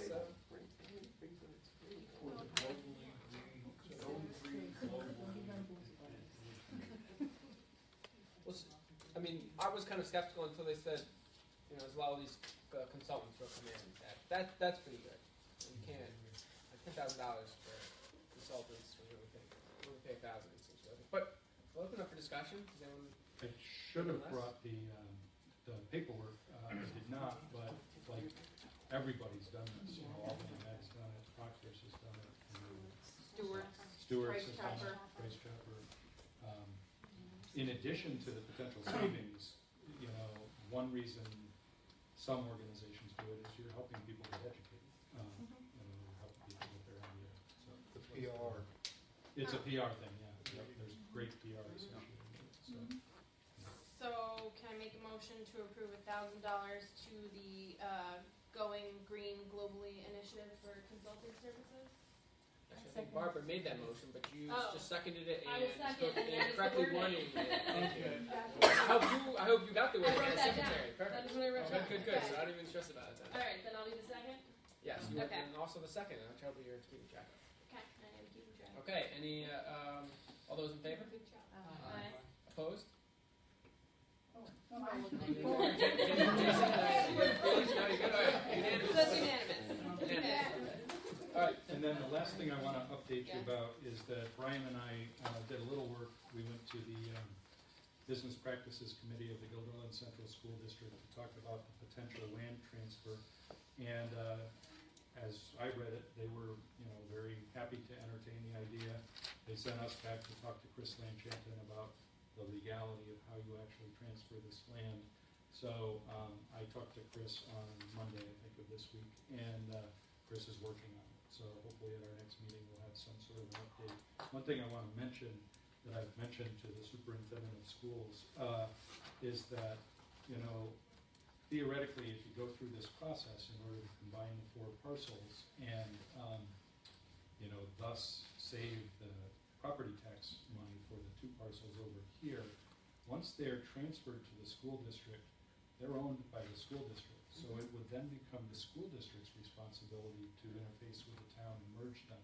Because we can't merge Yeah. those 4 lots we if don't we don't own them. Mm-hmm. And I think we need to make sure that Neil's a very sharp Yes. guy, but just make sure he knows that's on his. Yeah, and that's why I kind of want to make sure that we did our research beforehand, so we could. I mean, this is going to be a very interesting timing thing. Sometimes, and I'm not a lawyer, but I feels like there are ways to structure real estate deals that the transfer is contingent upon the town's approval of the merger or something like that. Well, it's not merged, then the school district has to pay the taxes. Yeah, So I assume they're gonna merge it. but it's not. I guess they have to get approval to merge it. Not that I mean, I trust the school district wants to merge it, but it's what happens if the town comes and says no, we're not going to merge it. So, all right, well, They have no argument not to do it. yeah. It Well, was it their was. suggestion. It was. There's no argument for them not to let us do it. Yeah, I mean, all right, maybe, but I don't think we should count our chickens before they hatch and just assume that there's no argument so that we're not gonna. We should at least have everything lined up so it's good to go as we can get it, and so this may take a meeting with the town too to make sure that they are. I know he mentioned it, but he's just one board member of a town total, a full board of 5. So not even sure the town is necessarily the one approving a merger because. It doesn't go before the board. So Yeah, sometimes it goes before the county. Because when I was working at the county planning board sometimes deals with that, depending on if it's close to a road or close to county property. So I guess the school board has to vote on it before that. yeah, there's so many parts. I guess I would just like to have as good a sense as any as to what all the parts are that we need to do before we take our first step. Is Chris drawing up a contract or what? Not just yet. She's checking. She checked. We gave her all the deeds, and she's double checking that nobody has claims against these deeds and all that sort of thing. And then she's looking into whether it's legal or how to legally give it or sell it for $1 or whatever to the school district. So And there may be some kind of costs, which I think we've brought this up before, but there may be costs that we might have to bear, real estate costs, which I think is reasonable since we're the ones. I don't want to just Filing fees? yeah that kind of stuff. So we may have those costs, but I think it's fair that we would pick those up, not the school district. But yeah, so we'll stay on top of that and let you guys know. It's certainly not going to be done, super soon. So. I have a couple of questions. You should just keep pushing it because Questions Yeah. for Yeah. Jim. next March is. First, is the library participate with Senator Amador and his funds? there already are actually. There's a collection bin just inside the front door and to the right, and we did that once before. It was about 2 years ago, and it's tremendously popular. We've already gotten 150 pounds of old coins, and just in case you don't know, they don't collect them to use as phones. They take all the precious minerals out of them and sell them, and recycle them responsibly, and then they use that money to buy gift cards for soldiers that are deployed. So Where's the collection site? It's it's right inside the Right front in door front. and off to the right. There's a Okay. red, white, and blue box there that okay, because I So, looked for it. it fills up every day. Ah, So, yep, yeah, it really is. And then after the event closes, we still get phones for about another 2 or 3 weeks. So thankfully, he was gracious. The staff, they took them, and we just ran them down the street to his office. But it's a great program. When's it close? When does cell phones for soldiers close, Mike? Do you remember? The end of the year, sir. End of the year? Yes, sir. Oh, okay. The other question I had was, you indicated your committee things and whatever for the Chamber of Commerce. Is there any plans for any joint programs between the library and the Chamber of Commerce? Well, we're working on one right now. First of all, we have the bus program that we're doing together, and then the Chamber does annually the Holiday Angels program. So we've been scrambling to put together some kind of a tree that we can hang these angels on, and we're ready. Actually, I sent an email to your office today asking for some angels, and so if they're ready, I can come down tomorrow on the way to work. wonderful. Is somebody down there at 9 or 8:30, 8:45? I'll drop them in. Okay, you'll drop them here? Okay, cool. So we're gonna put those out, and those are where the school personnel have selected families that need a little help with the holidays. And, you know, it's just really tugging at our heartstrings for Mark, me, and Michelle and others to look at them and see an 8-year-old boy who wants a blanket for Christmas. You know, it's, you know, we were like, can't we give him the blanket now? Like, last week there were a couple really cold nights. So those are two things we're working on now, but I'm sure that with me on your board and you on our board, Yeah, we right. should be able to pull off anything we'd like, right? So, Agreed. you know, anyway. There's one little thing that Bill Coons is the president of the board, and his business, CMK Realty, has been buying and giving away these bags, you know, grocery bags, and he's going to put our logo on one side of them, and we're going to give them out here. So he's advertising On the other side, yeah. So, They're yeah. very nice bags. Yeah, they're awesome. He had them at the Yeah. gala. Yeah. He was a sponsor of one of them too, yeah. Which he may not have been had we not been connected on the board at that point. It was at a board meeting where he offered to sponsor, so we'll cook some things up. Got a lot of plans So- in the works. Yep. So that was the goal in seeking to join your board. So You done with your report then? yes. I make a motion to accept the staff and director's report. All right, all those in favor? Opposed? Report, accepted. Okay. No. Do we have any new business?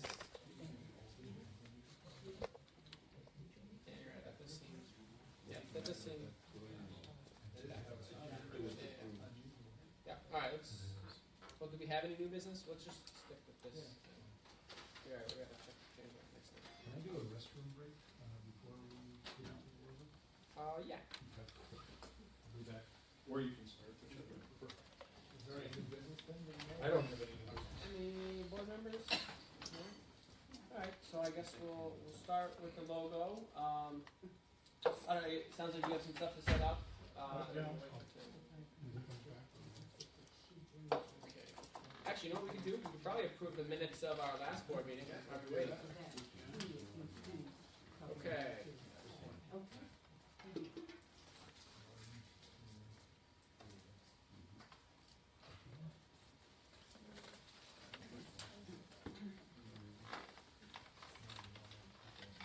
Brian, I'll make a motion to accept minutes. Okay. Caitlin made a motion, Carol seconded. Alright, all those in favor? Three of them. There's few people that abstained, yeah. Barbara, Peter and I abstain. So everyone else is an aye? Any nays? Alright, great. Minutes approved. Alright, so I got that out of the way. Alright, just heading until Tim gets back. You probably need me out of the way, right? No, I can go to But I can't see it. Well, Actually, right, I'm not really in the way. let's see. I'll start signing these.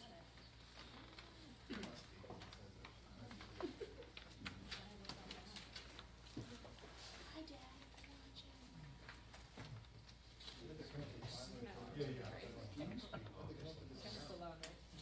Yeah, and my dad manufactured you after. Yeah. I guess for this, Mark is. Sorry, I was not like you, but we're the company, $535.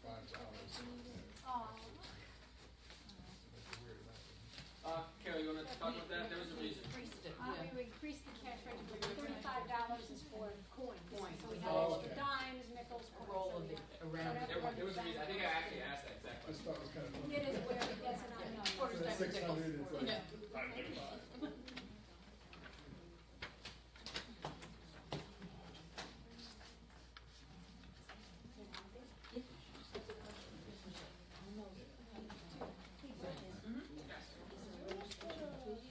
There's no fee.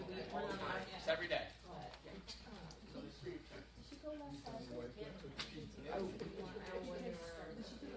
Yeah, she's big, like on the bike now. We're not surprised. So Brian, I'm back. Oh, right, great. We can start. It's funny, once you get her talking, yeah, she'll stop the bike and fight with me. Good evening. I just need a couple minutes of your time to ask you a question. As you know, we started to prepare a new logo, a brand for the library to replace the old red roof logo. And my question is this: I understand there are some objections, and I want to understand it. Basically, what is the board's problem with the logo? Was it process, or was it product, or was it both? Barbara. Both. Process, I mean, logo should reflect, the board should have been a part of the whole process. I absolutely agree with you. You're absolutely right. So that was process. Product, I have heard everything from a slipper to a sparkler. Nobody has said it's the spine of the book. So it didn't seem to capture anybody's grasp of what a library of today is. It's not just books, it's CDs, it's fishing poles, it's children's story times, it's such a plethora of things that the sparkler didn't seem to capture. And this is just feedback that I've heard from the community. Okay. And normally when an organization goes to a new logo, I think many of us have seen it go out to like the community, like the high school art department, have people compete for the logo. And then you pick 3 or 4 and you put them up at the library, and you have, the public and staff and everybody else say, well, we like that one, number 3. And none of that seemed to have happened. It seemed to have been just a one person or one group of people that just decided this was going to be the logo. And I mean, that's just my interpretation. I'll let everybody else pop in. I mean, for me, I think it would be good to get, if we decide to go ahead with this, to get public input to see what the public thinks of it before we go forward with it. So, just get some input from, even if it's just patrons that come here, what do you think about this logo? Do you like it? Do you not like it? I think that would be a good move before we decide to go forward with it. 2 points. Barbara, first to yours, you're absolutely right. The board should have been part of the discussion, part of the team. The reason we moved ahead with getting this new logo brand, if you will, is that 2 things happened at the same time. I think there's uniform dislike for what's called the red roof logo. Right now, the logo that the library has is a representation of a building. It doesn't talk to service, it doesn't talk to anything else. And granted, this is a very nice building, but it's not iconic the way the Altamont Library is. Now, there's a building you want to use, or the Library of Congress. So we had that, and where that came from, that was something that the first director who occupied this building, Carol Hamlin, she just put it together. It wasn't even used in that many places. It wasn't used on the newsletter. It was used haphazardly in various promotional things. So that's the background on that. When I started here in 2006, I took what had been kind of a hodgepodge of different lines and I turned it into that. Try to give it a little bit of consistency and fix the fonts and stuff. The other point about going out to the public, Barbara, we have done that. We have not with this project, but we did that with the children's library card we're currently using. We had, we solicited suggestions, we solicited designs, we then put everything up online, asked people to vote, and we did that. So we're familiar with that process. But what made this different, what made the process that we had here different, was that we recognized, when I say we, I mean the librarians in the building, myself, and everybody else who was familiar with the Pew Trust that came out last year, that we thought that, print is dead, books are dead. That wasn't the case, okay? They went down a little bit, but books are still here. Print books are still here. And books represent content. that's why we came up with, I'll hit the logo in a second. The other thing that happened was that we realized that the library website, gilphill.org, it was great when we started it 3 years ago, but it had we'd added so much stuff to it, so many online services, so many new things, print remotely, all these other things that we have, that we kept adding things to it. We realized we needed to take that website apart, take the components and rebuild it. This is a great time then to rebrand the company. So that's when we came up with this. And the people who came up with this were a team in-house. I don't know, for those of you who are new, I used to be a creative director for 2 companies down in New York City, Thomas Publishing, and prior to that, Reed Elsevier. I wasn't the creative director for Reed Elsevier, I was a creative director for Reed Elsevier. Huge company. We have me, and we have all the professional librarians. We also have a school-trained professional designer, Heather Ringler.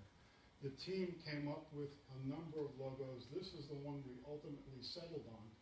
And somebody said, well, does that represent books? And yes, it does. And we've heard, contrary to, it's interesting you tell me you've received complaints, Barbara, because we've heard and you can ask Maria outside, she and all the librarians have heard nothing but complimentary things about it, because it gives a cleaner look to the organization.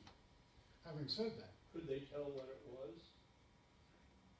Because some people got it right away. Some people got it right away. Other people, like Swiffer and Sparkman, said, no, it kind of represents a book. Looks like a golf club. Okay, that's a new one. That's good, I like that. But, if it's a book representation, there are other libraries who have also done book representations. So you've got Darien and Syosset. Now, if I were the guys in charge of Darien and Syosset, one ripped off another, it looks like, okay? Albany Public Library, looks like an L, but there's a book representation there. Public Library of Brookline, obvious, Hershey, Queens, Bethlehem. Where our proposed logo fits in is this is what the newsletter looked like when I started. This is what the header of the newsletter looked like when I started here in 2006. Modified the logo, and you see how having a maroon look, a little muddy. That's why we like the blue. It gave us a new color palette. Again, we're not married to this. If you want us to change it, we will. One of the things we did is we presented you with a fait accompli. This is what we're going to do. We didn't give you options. These were the finalists that we came up with.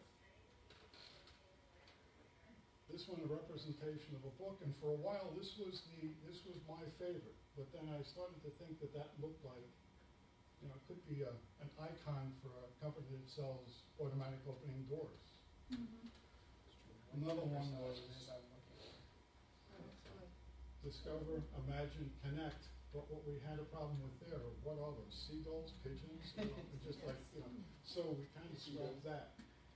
And then what happened is we liked that the most, but we put them all 3 together. These were the 3 finalists. The one that spoke to the staff the most was the bottom one. Now,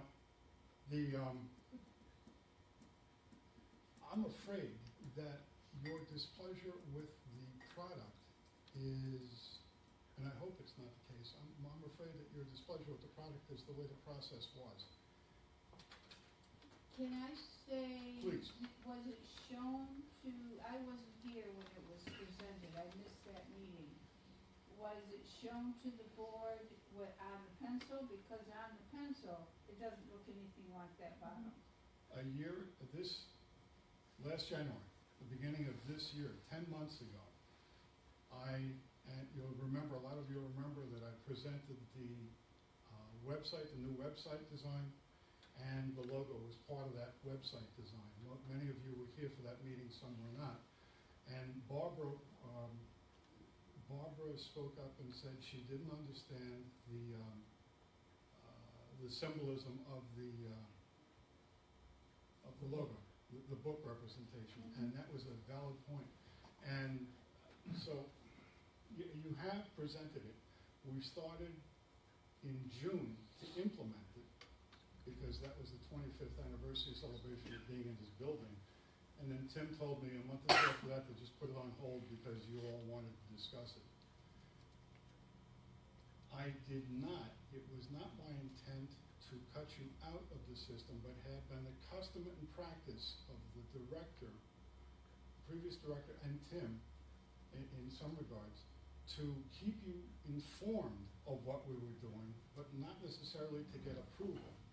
The things that we've done in the past, just because they're operational items, were the Growing for Generations logo that we put together for the 50th anniversary in 2007. I told the board, this is what we've got. The board said, okay. Exploring New York's Roots and Rhythms, which was the theme for programming through 2009, 2010, same thing.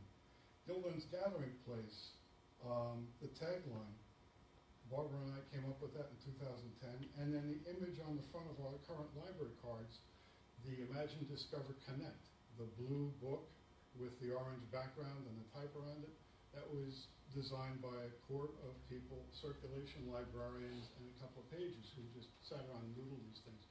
These are the things how, I mention all this because it's the custom and practice. That has been our custom and practice.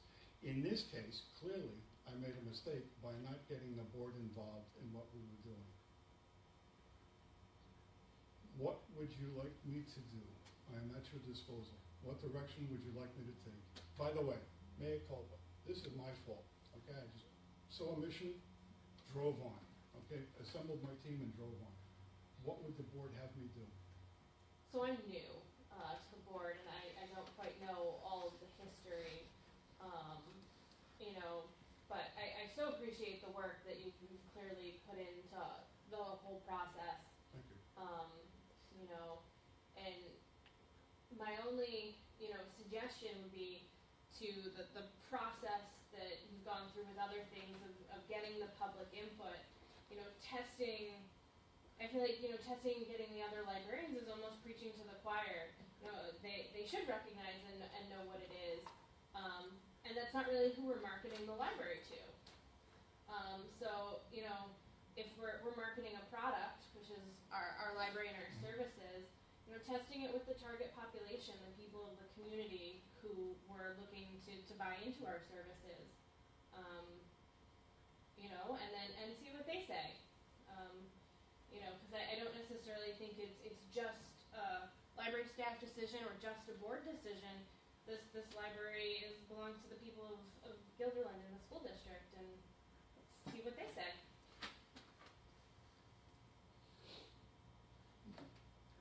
Done that.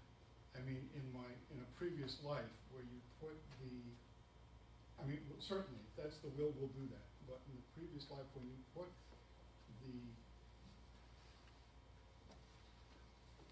in front of the public, you don't know what you're going to get. You put it in front of the marketplace, you absolutely don't know what you're going to get. You're going to try and design a horse and might end up with a camel.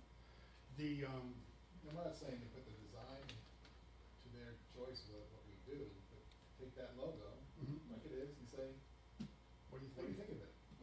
Yeah, or two or three examples. I would think you would, and maybe Mark would actually probably have an idea of this, because I think you'd have to compare it with something, because if you're just going to put one thing out there, yes or no, I got to imagine. So that's why I present this. That was very smart. That's why I wanted to show you this. Yeah. Yeah, I mean, and I liked all of them. Actually, when you first showed me the first one, that one I would really like. But then, as you talked, you're right. You kind of pointed it. It does kind of, I think, it more impacts you at first. But that's neither here nor there. But yeah, I think if we survey, you'd have to give people a range of options and not just one. Well, would the board be happy with this being a range of options? My question is, when we did the kids' cards, Yeah. we went out, selected, had maybe, I don't know, 6 or 7 kids that submitted, and then we put it on the website and people voted on it, and we printed those things up. I would almost like to see that same kind of a process and give, What's the process to have like the high schoolers do it? well, anybody in the community who wanted to get a shot at it.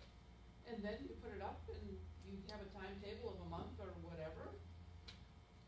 Have a screening committee that if somebody like myself were trying to do it, you'd immediately throw that thing out.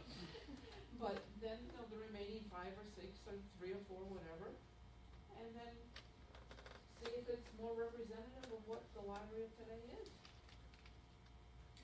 I know personally, just, if I was gonna design a logo, it probably wouldn't look like any of those, I like them, but to me, I want something representative of services, like library, activities, that have people somehow in it. That was part of our discussion, and the reason that the book came up was that what is the one constant? A lot of folk went into this. What is the one constant that this place provides? In the short time, 10 years that I've been here, we've changed formats and everything, but the constant is books. You think about a library, you think books. And it's not books so much, it's what books represent. Books represent content. And content, it's trite, this phrase has been around since 1980s. Content is king, okay? That's what we're selling here. It comes in all different shapes and sizes. And we could try to represent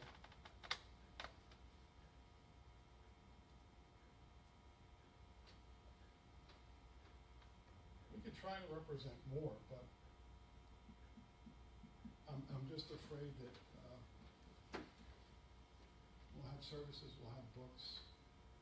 In a past life, we had R.R. Bachman, a company that many of the libraries are familiar with. We went through a branding exercise. We took the pages of a book and then morphed it into the stripes of a CD.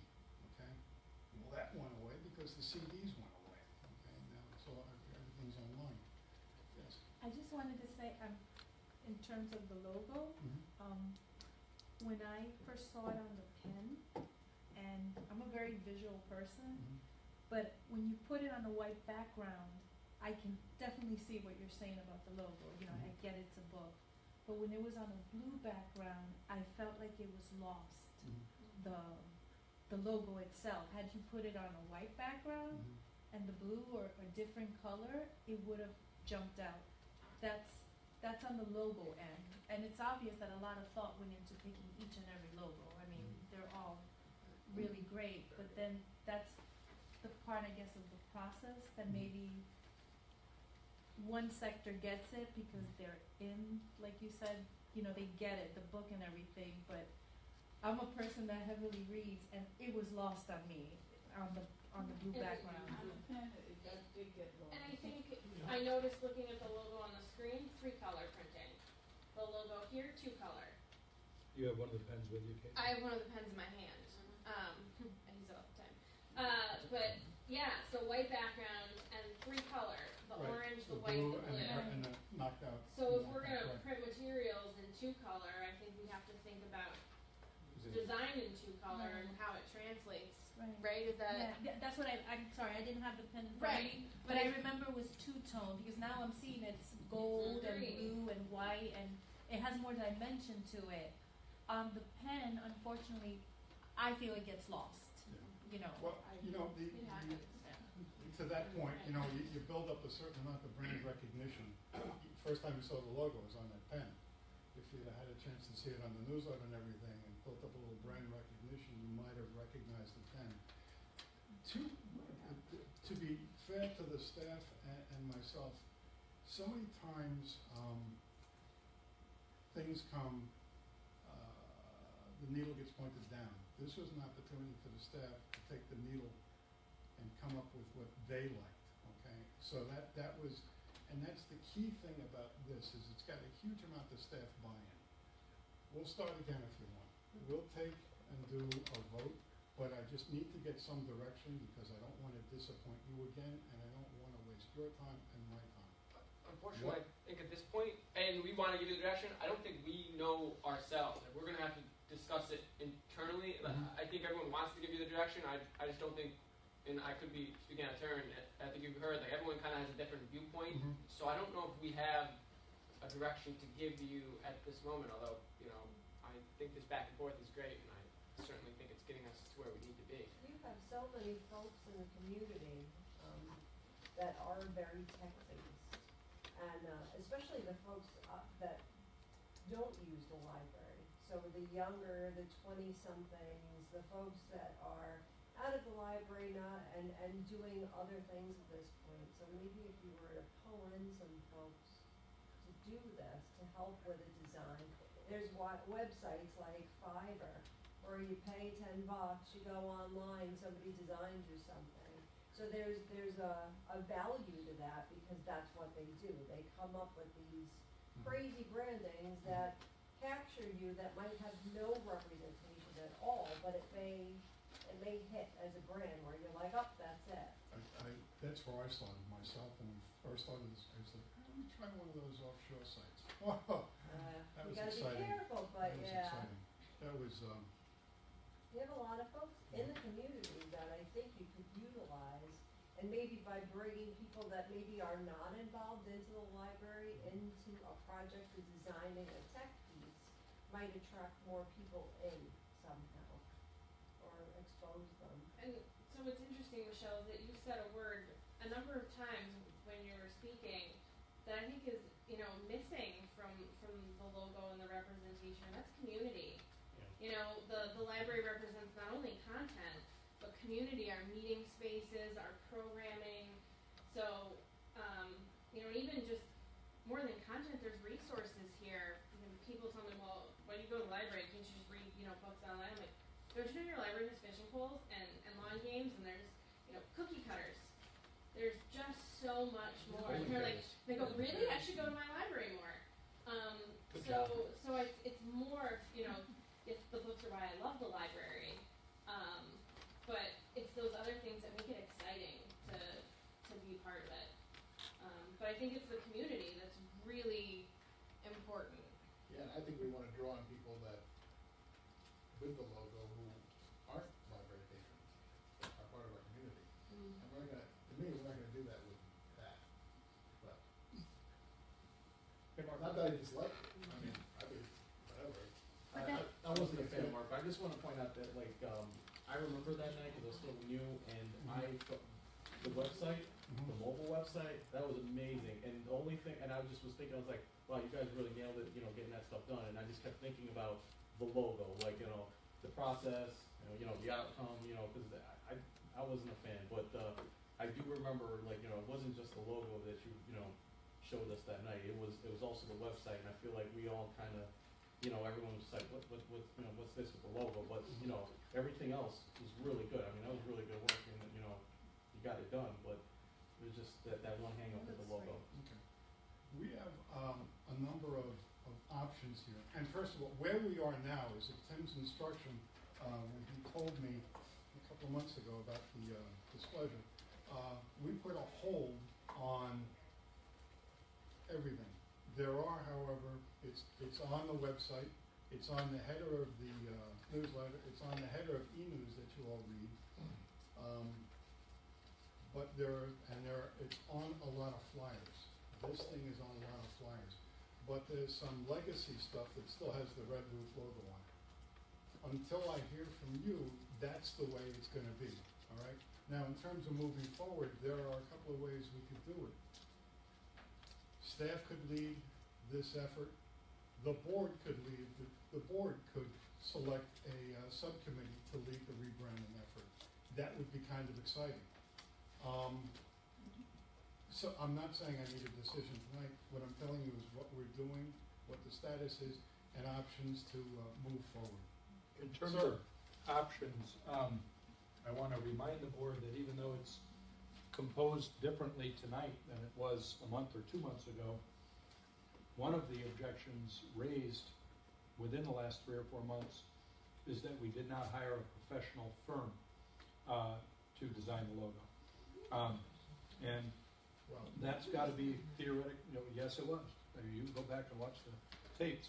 Somebody said, you need to go hire professionals who are trained in this in order to get this done. And that was a major objection Can I interrupt you 2 or and 3 tell you meetings that ago. this is what he used to do and that's Right. what Heather does? Right. I am aware of that. I'm just telling you, I don't think that's the board's feeling, but.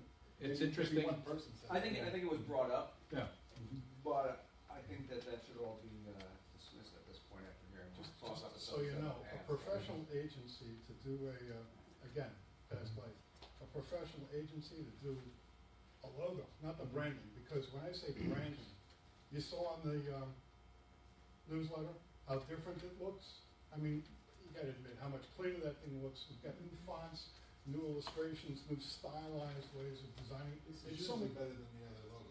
precisely, yeah. Yeah. But which is like, I'll let that go. The reason I bring it up is, So, if you were to get an independent firm just to do the logo, it's $500 to $3,000, $2,500 for a freelancer, an offshore designer, 100 to 200, but let's not go there, okay? And a world famous designer, well, we can't afford that. The rebranding, you'd start at 2,000 and go to 15,000. But, you know, let me know what you want me to do. Another option I didn't mention is we put these options in front of the public and see if they like any of those, or we give them an option 4. Option 4 is, I hate them all, why not try this? Actually, I think we've all talked about this, but, you know, it seems like that might be the best option, is you're getting community input, you're getting an opportunity for people who want to design stuff or can design stuff to design stuff. So. Can I just Yeah, say of course, something about that? please. This is my personal opinion. I don't mean to go against the grain here, but I feel like if we are gonna get the public's opinion on this, of designing from a designer's point of view, it's gonna elongate the process of finding a logo, and then what do we, there's so many vast ideas out there of what the library represents to everybody, that a logo is supposed to be simple.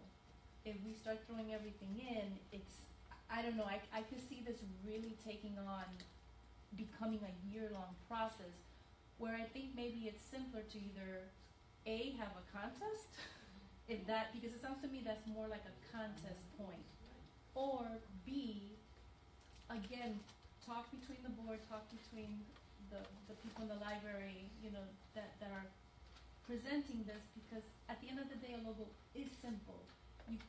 All the ideas that I'm hearing are great, but there's no way you can put that on a letterhead and you know, fit everything. I think you're right. But let's not waste those ideas either. If people submit logo ideas about what the library represents to them, that's a project that we can display in the front lobby. But then can we Is have there it a- as a contest then? is there a Because timeline for We this? just need There's no public input. timeline, right? No, we have to make it a contest. So if it's a Timeline is year, yours. if it's 2 years, like, what's the difference, as long as we get it right?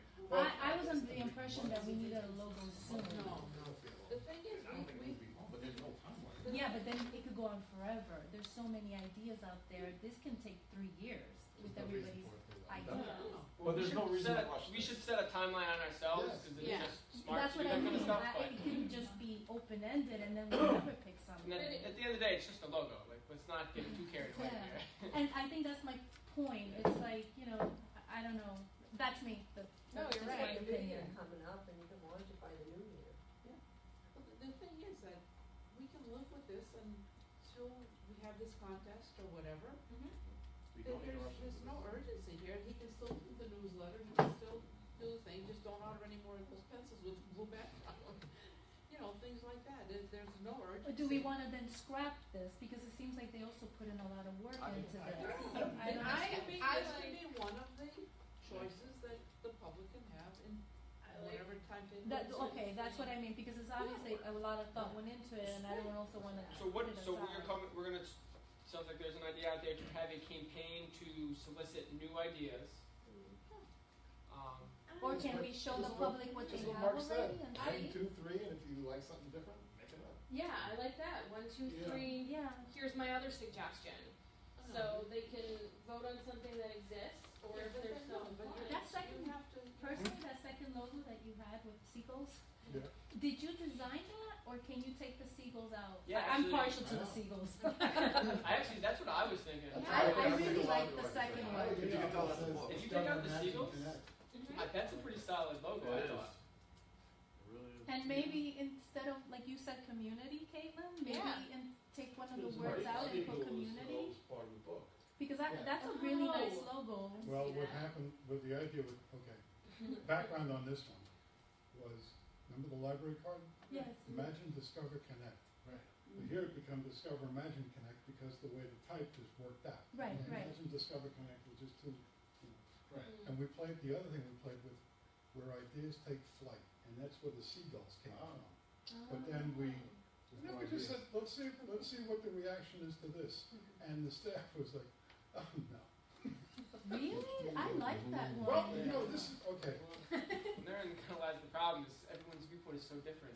This is, This is clearly like, at one point, and here I'm gonna shoot myself in the foot, but I'm gonna do it anyway. At some point, Tim said to me, do we show all three logos to the board? And I said, I would suggest perhaps not.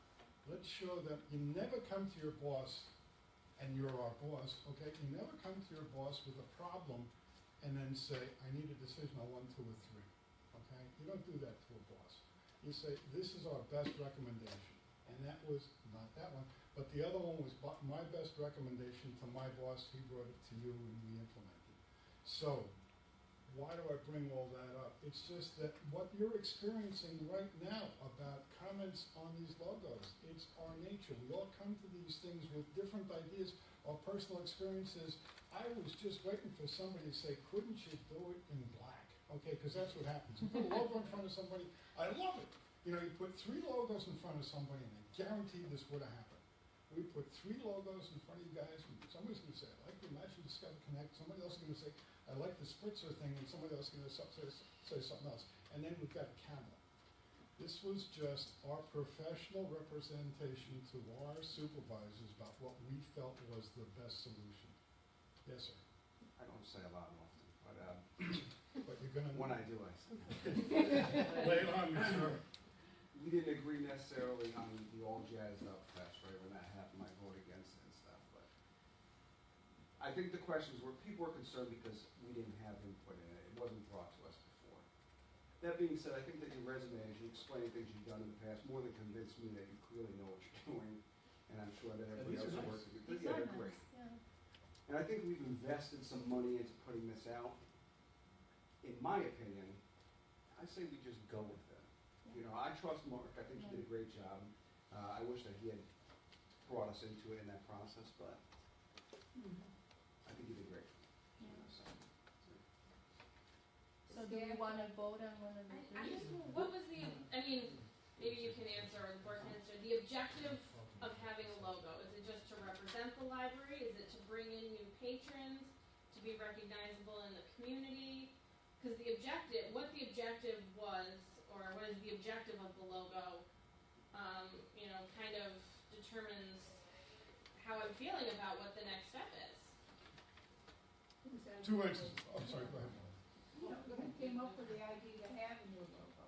It was, you know, if there's any, it was all about, we hate the red roof logo. I mean, it's a picture of a It building. looks And, antiquated. you know, We can one all of the agree things on I've that. been- one of the things I've been saying to Paul Mays, you walk up to the front of this building and it looks like on the reception station. So we wanted to get rid of the red roof logo. We wanted a powerful representation of what the library presented. And you'll notice that in each one of them, what's the common element in each one? There are public libraries all over this country. This is Gilderland's public library. So that's why we came up with these 3 options, and that's why we picked that one, because, not to get too metaphysical here, it is a representation of a book.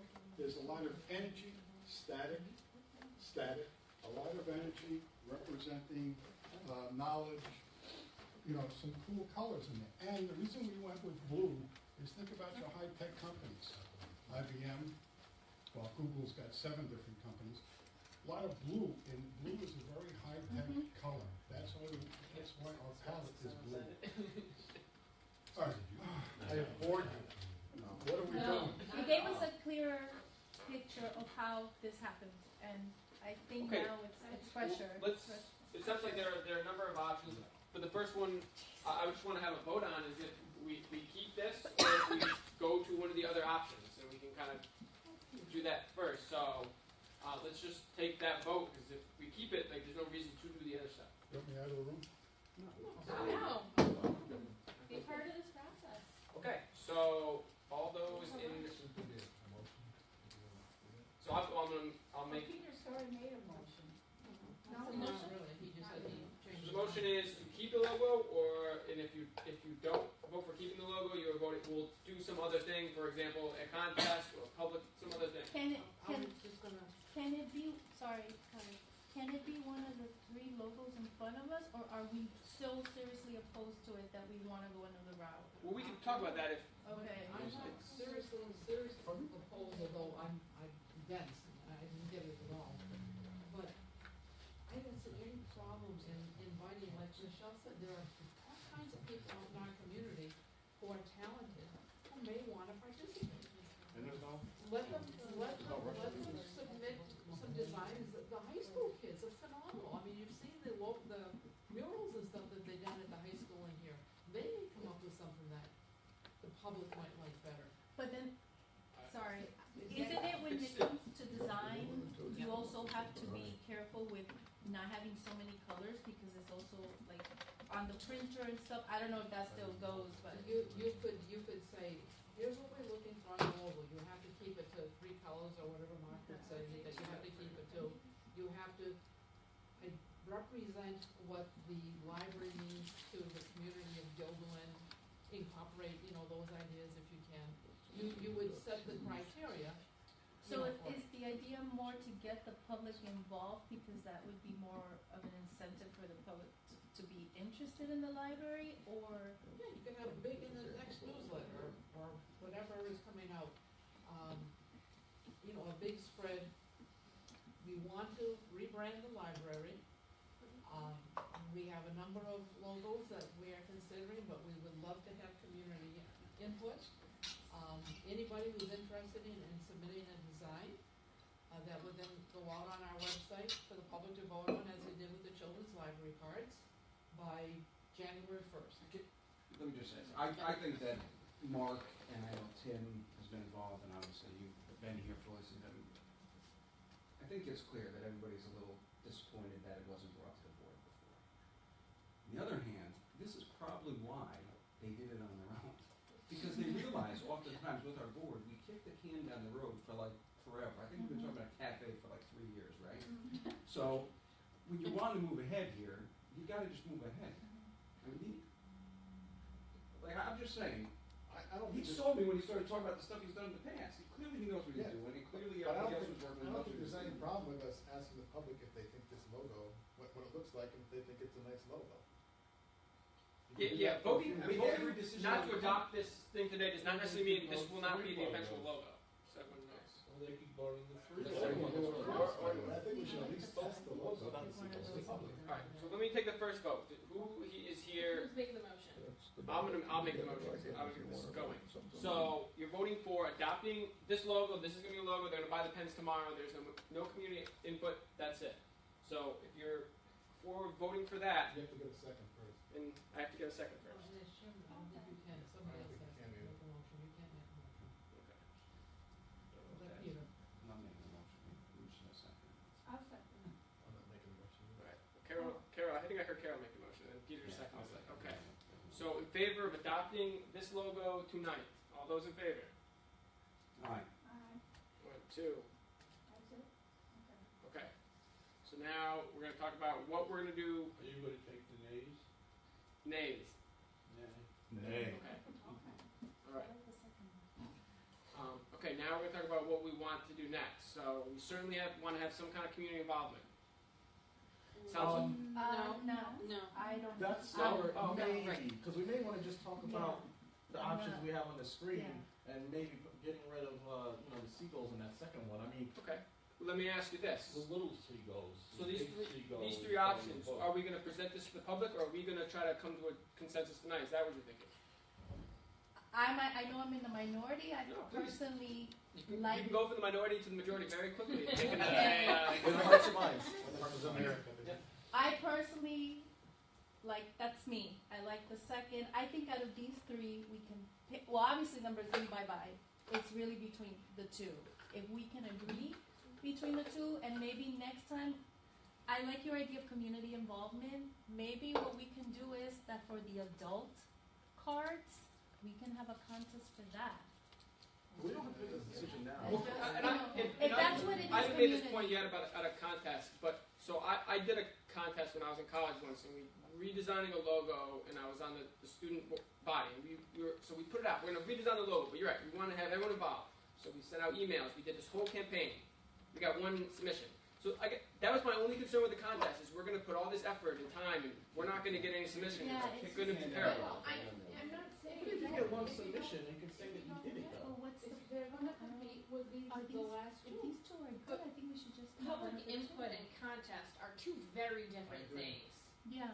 And we should get just public input. I'm not for contest, I'm for public input. So by public input, you mean presenting these three? Or That's any idea simpler. that the public may have. But that doesn't mean we have to adopt that Yeah, for no. all of them. Right. But It's I just don't gonna be want too public much input. to pick from. I feel like we're gonna be. I feel like we have. If you Well, then let me if you put it want this. to show something, then show the three. If we want to decide within ourselves, then we pick between the two. What's wrong with involving the public? Yeah, I'd like to The make show said motions to there's get all public this talent input out there, and I any agree. additional, like, you know, What does that mean? Like on what? on the logos. I mean, like, I feel like we should just at least put it out there. Hey, these are going to be our logos on the Facebook page, websites, whatever. And just say, you know, open suggestions, whatever. You know, whatever you deem as public input. But like we're coming out with ideas now. But now we got like formulate to tell Mark to do something, these not are just the like, main hey, three, figure it though. out, Mark. Like that's what we kind of. But if these are the options, and if anyone wants to add to it, like, you know, we can do that, and then like just speed the process up and say, all right, well, this is what we're gonna do. You know, we took public input. We know, like, you know, what's out there, what people ideas they have. I mean, you're basically saying we're not gonna get much participation. So it's I don't gonna think be- so. We're gonna get it's too gonna much be great. participation. Well, if we're gonna get a lot of participation, Okay, that's a what- good what- thing. That what is means your that a lot of people are My motion is invested and to are gonna have ideas. Put out the second and third logos. Yeah. Maybe without the two seagulls on top. And ask the public what they think of them, and if anybody at the same time ask if they like one or two, either of them, or don't like either one of them. And now, And then if they want to give us a suggested. That's a motion I wanna say. And if we get one idea that's a squiggle, what do we do with that? Nothing. No, we don't need to do anything with it. We don't do anything with it. So We'll now, still come back and show who's us on the one that who's we the like. now? Are we forming a subcommittee of this? Like, I don't want to be involved in looking at 30. I would like to That's see. what I mean. Yeah, yes. So I would say people who are interested, we should form a subcommittee to look at these. But you have to I put it out to the think we are public that they're invited to do Well, I know something. that's what he's That's what we just proposing. That's the motion.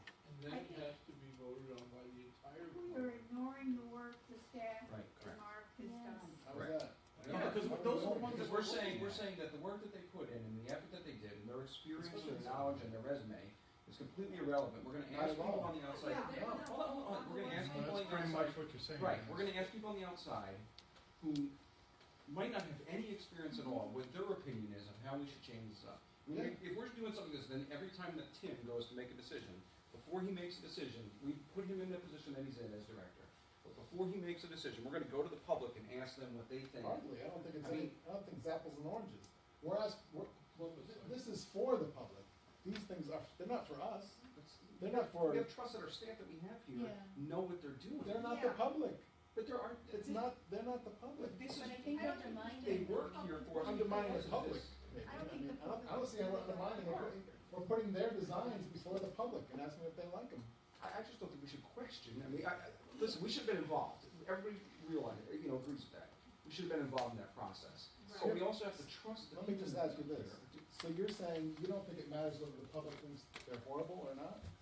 I don't think that every decision that we make here at the library has to be put out to the public for their input. I'm gonna No, I'm not trust saying them. that, but if you How many think it- decisions have we ever put out to the public other than the budget? So if the public hates the last one, They and they haven't think it even looks gonna really pay any foolish, then attention we to it. shouldn't Yeah. care? I don't think the public pays any attention. Here's to the issue. Right. Right now, I don't doubt that many people from the public It's advertising. have called up here and left numerous complaints about the design. No, The issue is that as a board, Because they don't think they. we're unhappy that we weren't included in the conversation. But nobody from the public is calling up here going, you know what, I'm not going to the library anymore because I don't like that design. You know what, I'm not gonna, there's no chance of going in there. No, but you don't lose people, but you may not be gaining people. Like, your newsletter, like that kind of stuff really has to jump off the page in order to get someone. You're right, you don't lose people, but. I make a proposal that we accept this logo and then we say, okay, the library has worked along on coming up with a logo. And this is what we're doing now in place of the red thing. In the future, we would like to suggest that, okay, maybe the public can be involved in coming up with a brand, a contest or a logo in the future for another year or two. But this is our logo for now, and we put it out and make a comment to the public that this is what our logo is for now.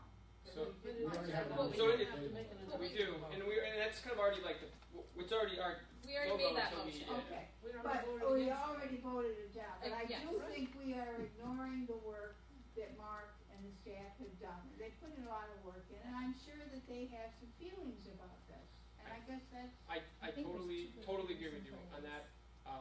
and I That- think we shouldn't ignore it. Okay, but there's motion on the table. Yes, Which- I have, Jason seconded.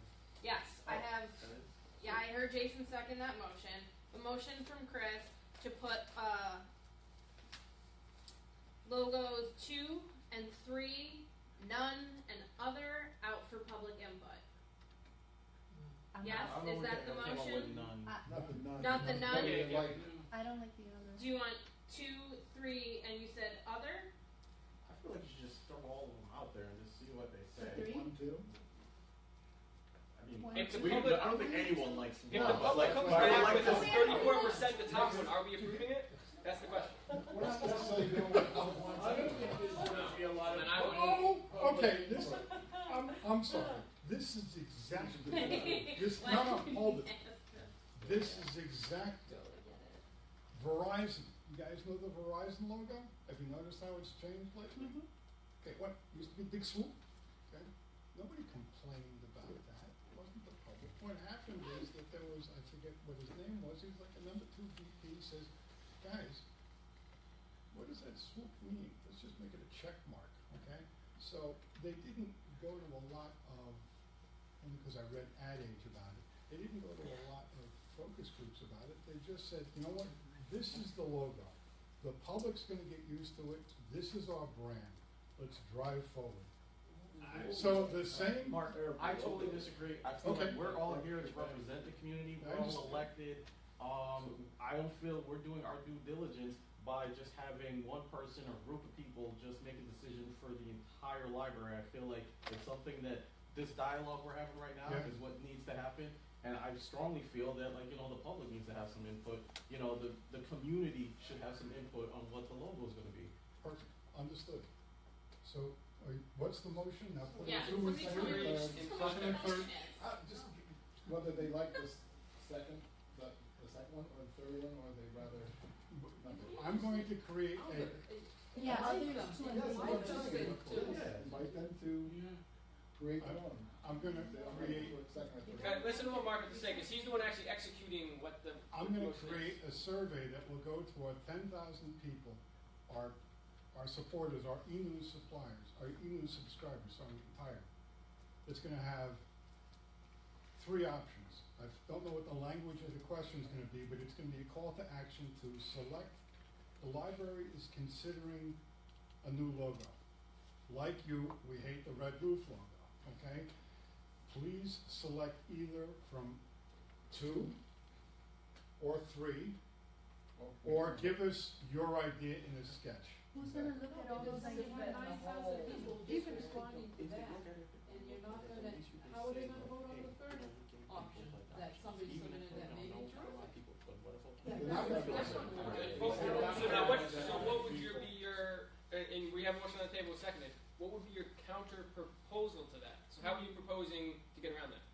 I would say, between now and January 1st, you open it up to public comment, so to speak, by submitting, we're looking for logo possibilities.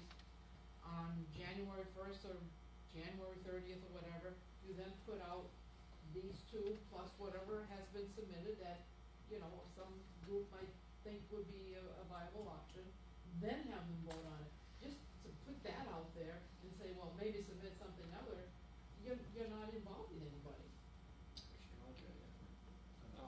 But you still gotta have someone going through what people would suggest.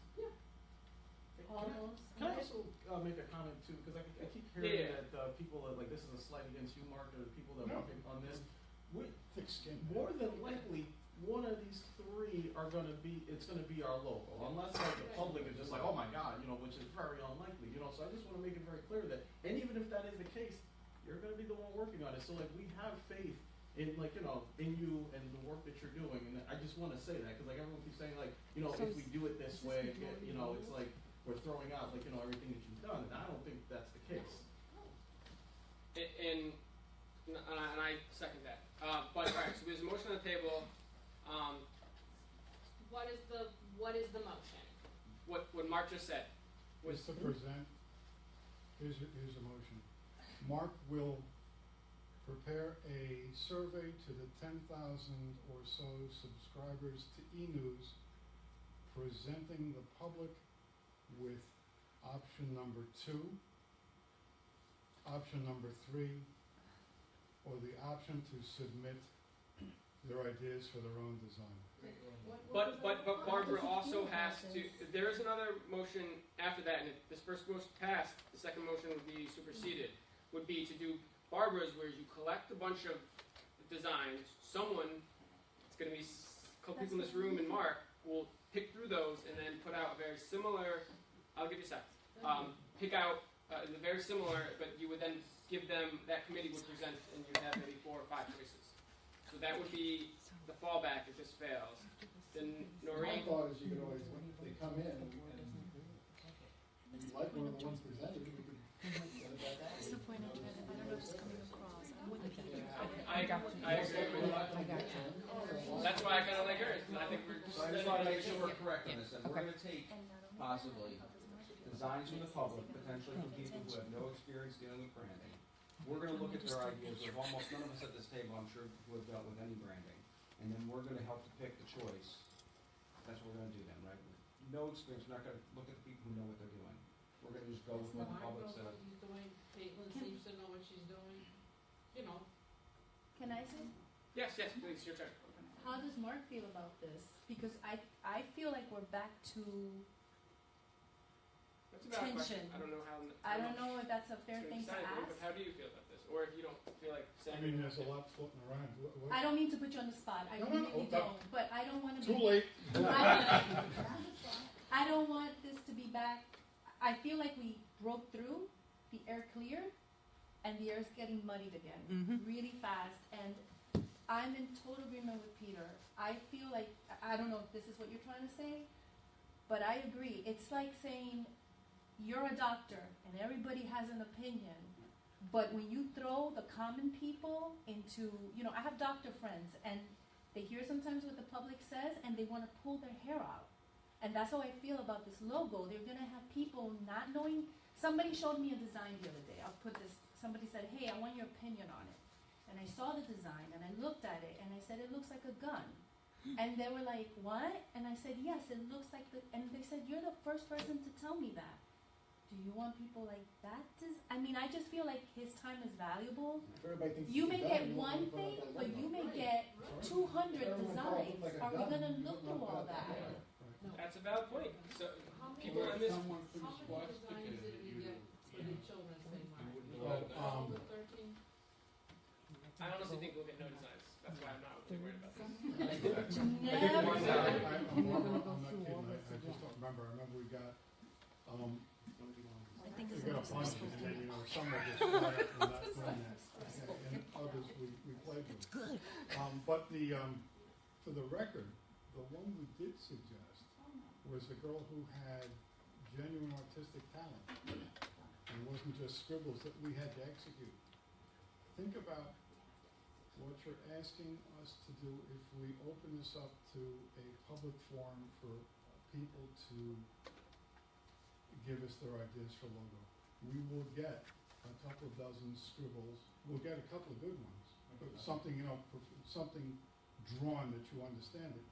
We'll then need to take we'll take the top 5 or 7, and then we'll have to have those executed in a professional way, because you don't want to give people 5 choices, 2 are professionally drawn, and the other 3 are like scribbles.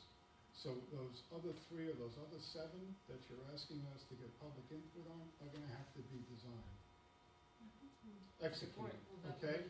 And that's, and, you know, I've got a day job. I personally don't think we're gonna get many, Okay. if any. So Well, then if we're not gonna get any, Then why do it? Decide then then the why do it? simplest solution is to give them a choice of these 3. Put that out to the public. These are the ones that you've selected. What do you think? That's, I mean, hearing what you've said and logistics and all the other staff time and treasure that's going to be burned up by reinventing the wheel. That's another thing to consider, is that whatever you propose about this is, yeah, it's considerable staff time, and that is like a resource. So, but I just want you to be aware of that. If your concerns are about the community, we're all here representing the community, so the community has brought you into these seats to represent them. So if you bring in thousands of people into this, it's gonna be a giant mess. So if you are representing the folks that you're here representing, it should be made within this room and not brought from the outside. I agree with that to a point, except that we're all really involved in the library as well. We're asking people who aren't necessarily that involved in the library to give us input about what their reaction is to this, that's all. I mean, I think we should get that before we brand it. That's to me, that's the biggest thing to me. We should just make sure that they don't go, oh, that's horrible. Okay, ask the next question. We put these out, and number 2 gets selected, or number 1 gets selected. The newsletter changes, the website changes, all these other things change. Everything where it's out there changes. What am I as a consumer thinking? What are those people doing? Why are they changing? People don't even notice or You know, it happens. Okay, so there's a motion, and you generally have it, or? I have a motion that happened 5 minutes ago, that Mark will prepare a survey to our approximately 10,000 e-subscribers, presenting options 2, 3, or give a sketch. And I make like one change. I don't want a sketch. I want a professionally done logo. I don't want someone to draw it and then now we have to go and have Mark have to redesign the logo to be professional. So I want it, like I don't want a sketch. I want something legitimate. and then after, That makes no sense. To have somebody submit something, and you've already slammed 10,000 people, and then the other, who's gonna see that third one that maybe? Oh yeah, I agree. That's why I like it. that's the second step. Yes. I'd like to just put out all 3 of these, no other choices, just tell us what you think. You like 1, 2, or 3, or none of the above? Now I'll still second it. Seconded. Second. Any discussion on the motion? So it's 1, 2, and 3. Yes. 1, 2, and 3, or none of the above? Yes. Any discussion on the motion? Do we get rid of the sequel before we do this? No? Seagulls are growing. Do you want Steady to take the beat. seagulls out? Little seagulls. Can I make one more modification? Can we get like a comment section possibly? Sure, yes, some comments. Because Yes, what if I we agree. get 100 comments that say we love to, but we want to hear the seagulls? Yes. Or I agree. okay, Or change the color. yeah. The big So there's no other. Hey, blue, hey. Would you like a step by step time so that it doesn't drag out? Yeah, I mean, I think it's just gonna be the one email. Like, Yeah. we're not dragging this out We'll for. tell them Give again. them a drop dead thing. So I have a motion that Chris made, that Mark will prepare a survey to the e-subscribers, about 10,000 people, presenting options 1, 2, 3, none of the above, with a comment box. Is that seconded by Jason? Yes. Yes. Can we vote on the motion? Yes. Thank you. Can you not have it none of the above? You can just say comment. Like someone could vote. Yeah, Like so, comments. it's like a checkbox or something. So you could vote for 2 and be like, I want to give her the seagulls, or vote for 3 and I want it to be red, or something like that. So it's not none of the above. 1, 2, or 3, Comment. or comments. Yes. 1, 2, 3 are comments. This is the motion. So, I mean, that way they can say. I hate them all. I hate the seagulls. Let's be clear, this whole thing happened. That's fine. And it'd still be the third one. I mean, and all That's this fine energy with me put too. into it. Let's go with that. Welcome All to right. the first day of You know, I You got gotta, it? one last thing I gotta tell you guys. Yeah. I love this stuff. I'm glad you did. Okay, Brian, will you call the motion to a vote? Okay, motion to a vote. All Mark, thank those you. in favor, raise your hand. All those opposed? 1, 2, 3, and I'm abstaining, so I just don't care at all. So, but the motion carries, the motion Between carries. the three, right? Between What's the that? three. They're going to Yes. pick between the three. Yes. There's no extensions, no nothing. Correct. Okay. Jason, you, yeah. Yes. Okay. Seemed like what everybody wanted. No, it's not how it is here. I wish. Chris. Actually, it is true. No, I'm a voting member. Usually the public input. Okay, so that motion carried. Maureen. We have 5, right? Yeah. On that motion. I have no comment. Well, what am I gonna do? Was that Judy? Oop. I don't think that's true. I mean, yeah, Speaker of the House, but not like, I don't think I'm part of it. That'd be true, but I don't know. Can't, I mean, I just think it's generally, Really? the president doesn't vote unless it's Got necessary. it. Somewhere in here, I gotta check that out. Okay, so the motion got carried. I'd like to make a It was motion. brutal, but I think we ended up where we want to be, which is to me more valuable. So now we're going to move into executive session. Can I get? Executive session for any stuff? We have no personnel. Oh, perfect. Oh, and now we'll skip that because we were able to do that in front of everyone. Yeah. You have to move to adjourn. Oh, so we need someone to move to No, adjourn. wait, don't we have to accept the minutes of the last regular board? We meeting? did that. They did it while you were in the restroom. Oh, okay. The new board member always moves to adjourn. I make motion to adjourn. All right. Can I get a second? Second by Peter. And we are adjourned. Congratulations. Thank you. This was the first. We don't usually have meetings that are quite organized. How many questions do I have? This was a lot more debate than we never remember. That means get it down. Three other, we went straight to All this. those questions. Yes. You like that? Yeah. I mean, truthfully, I've been okay with it. Yeah, that's a good idea.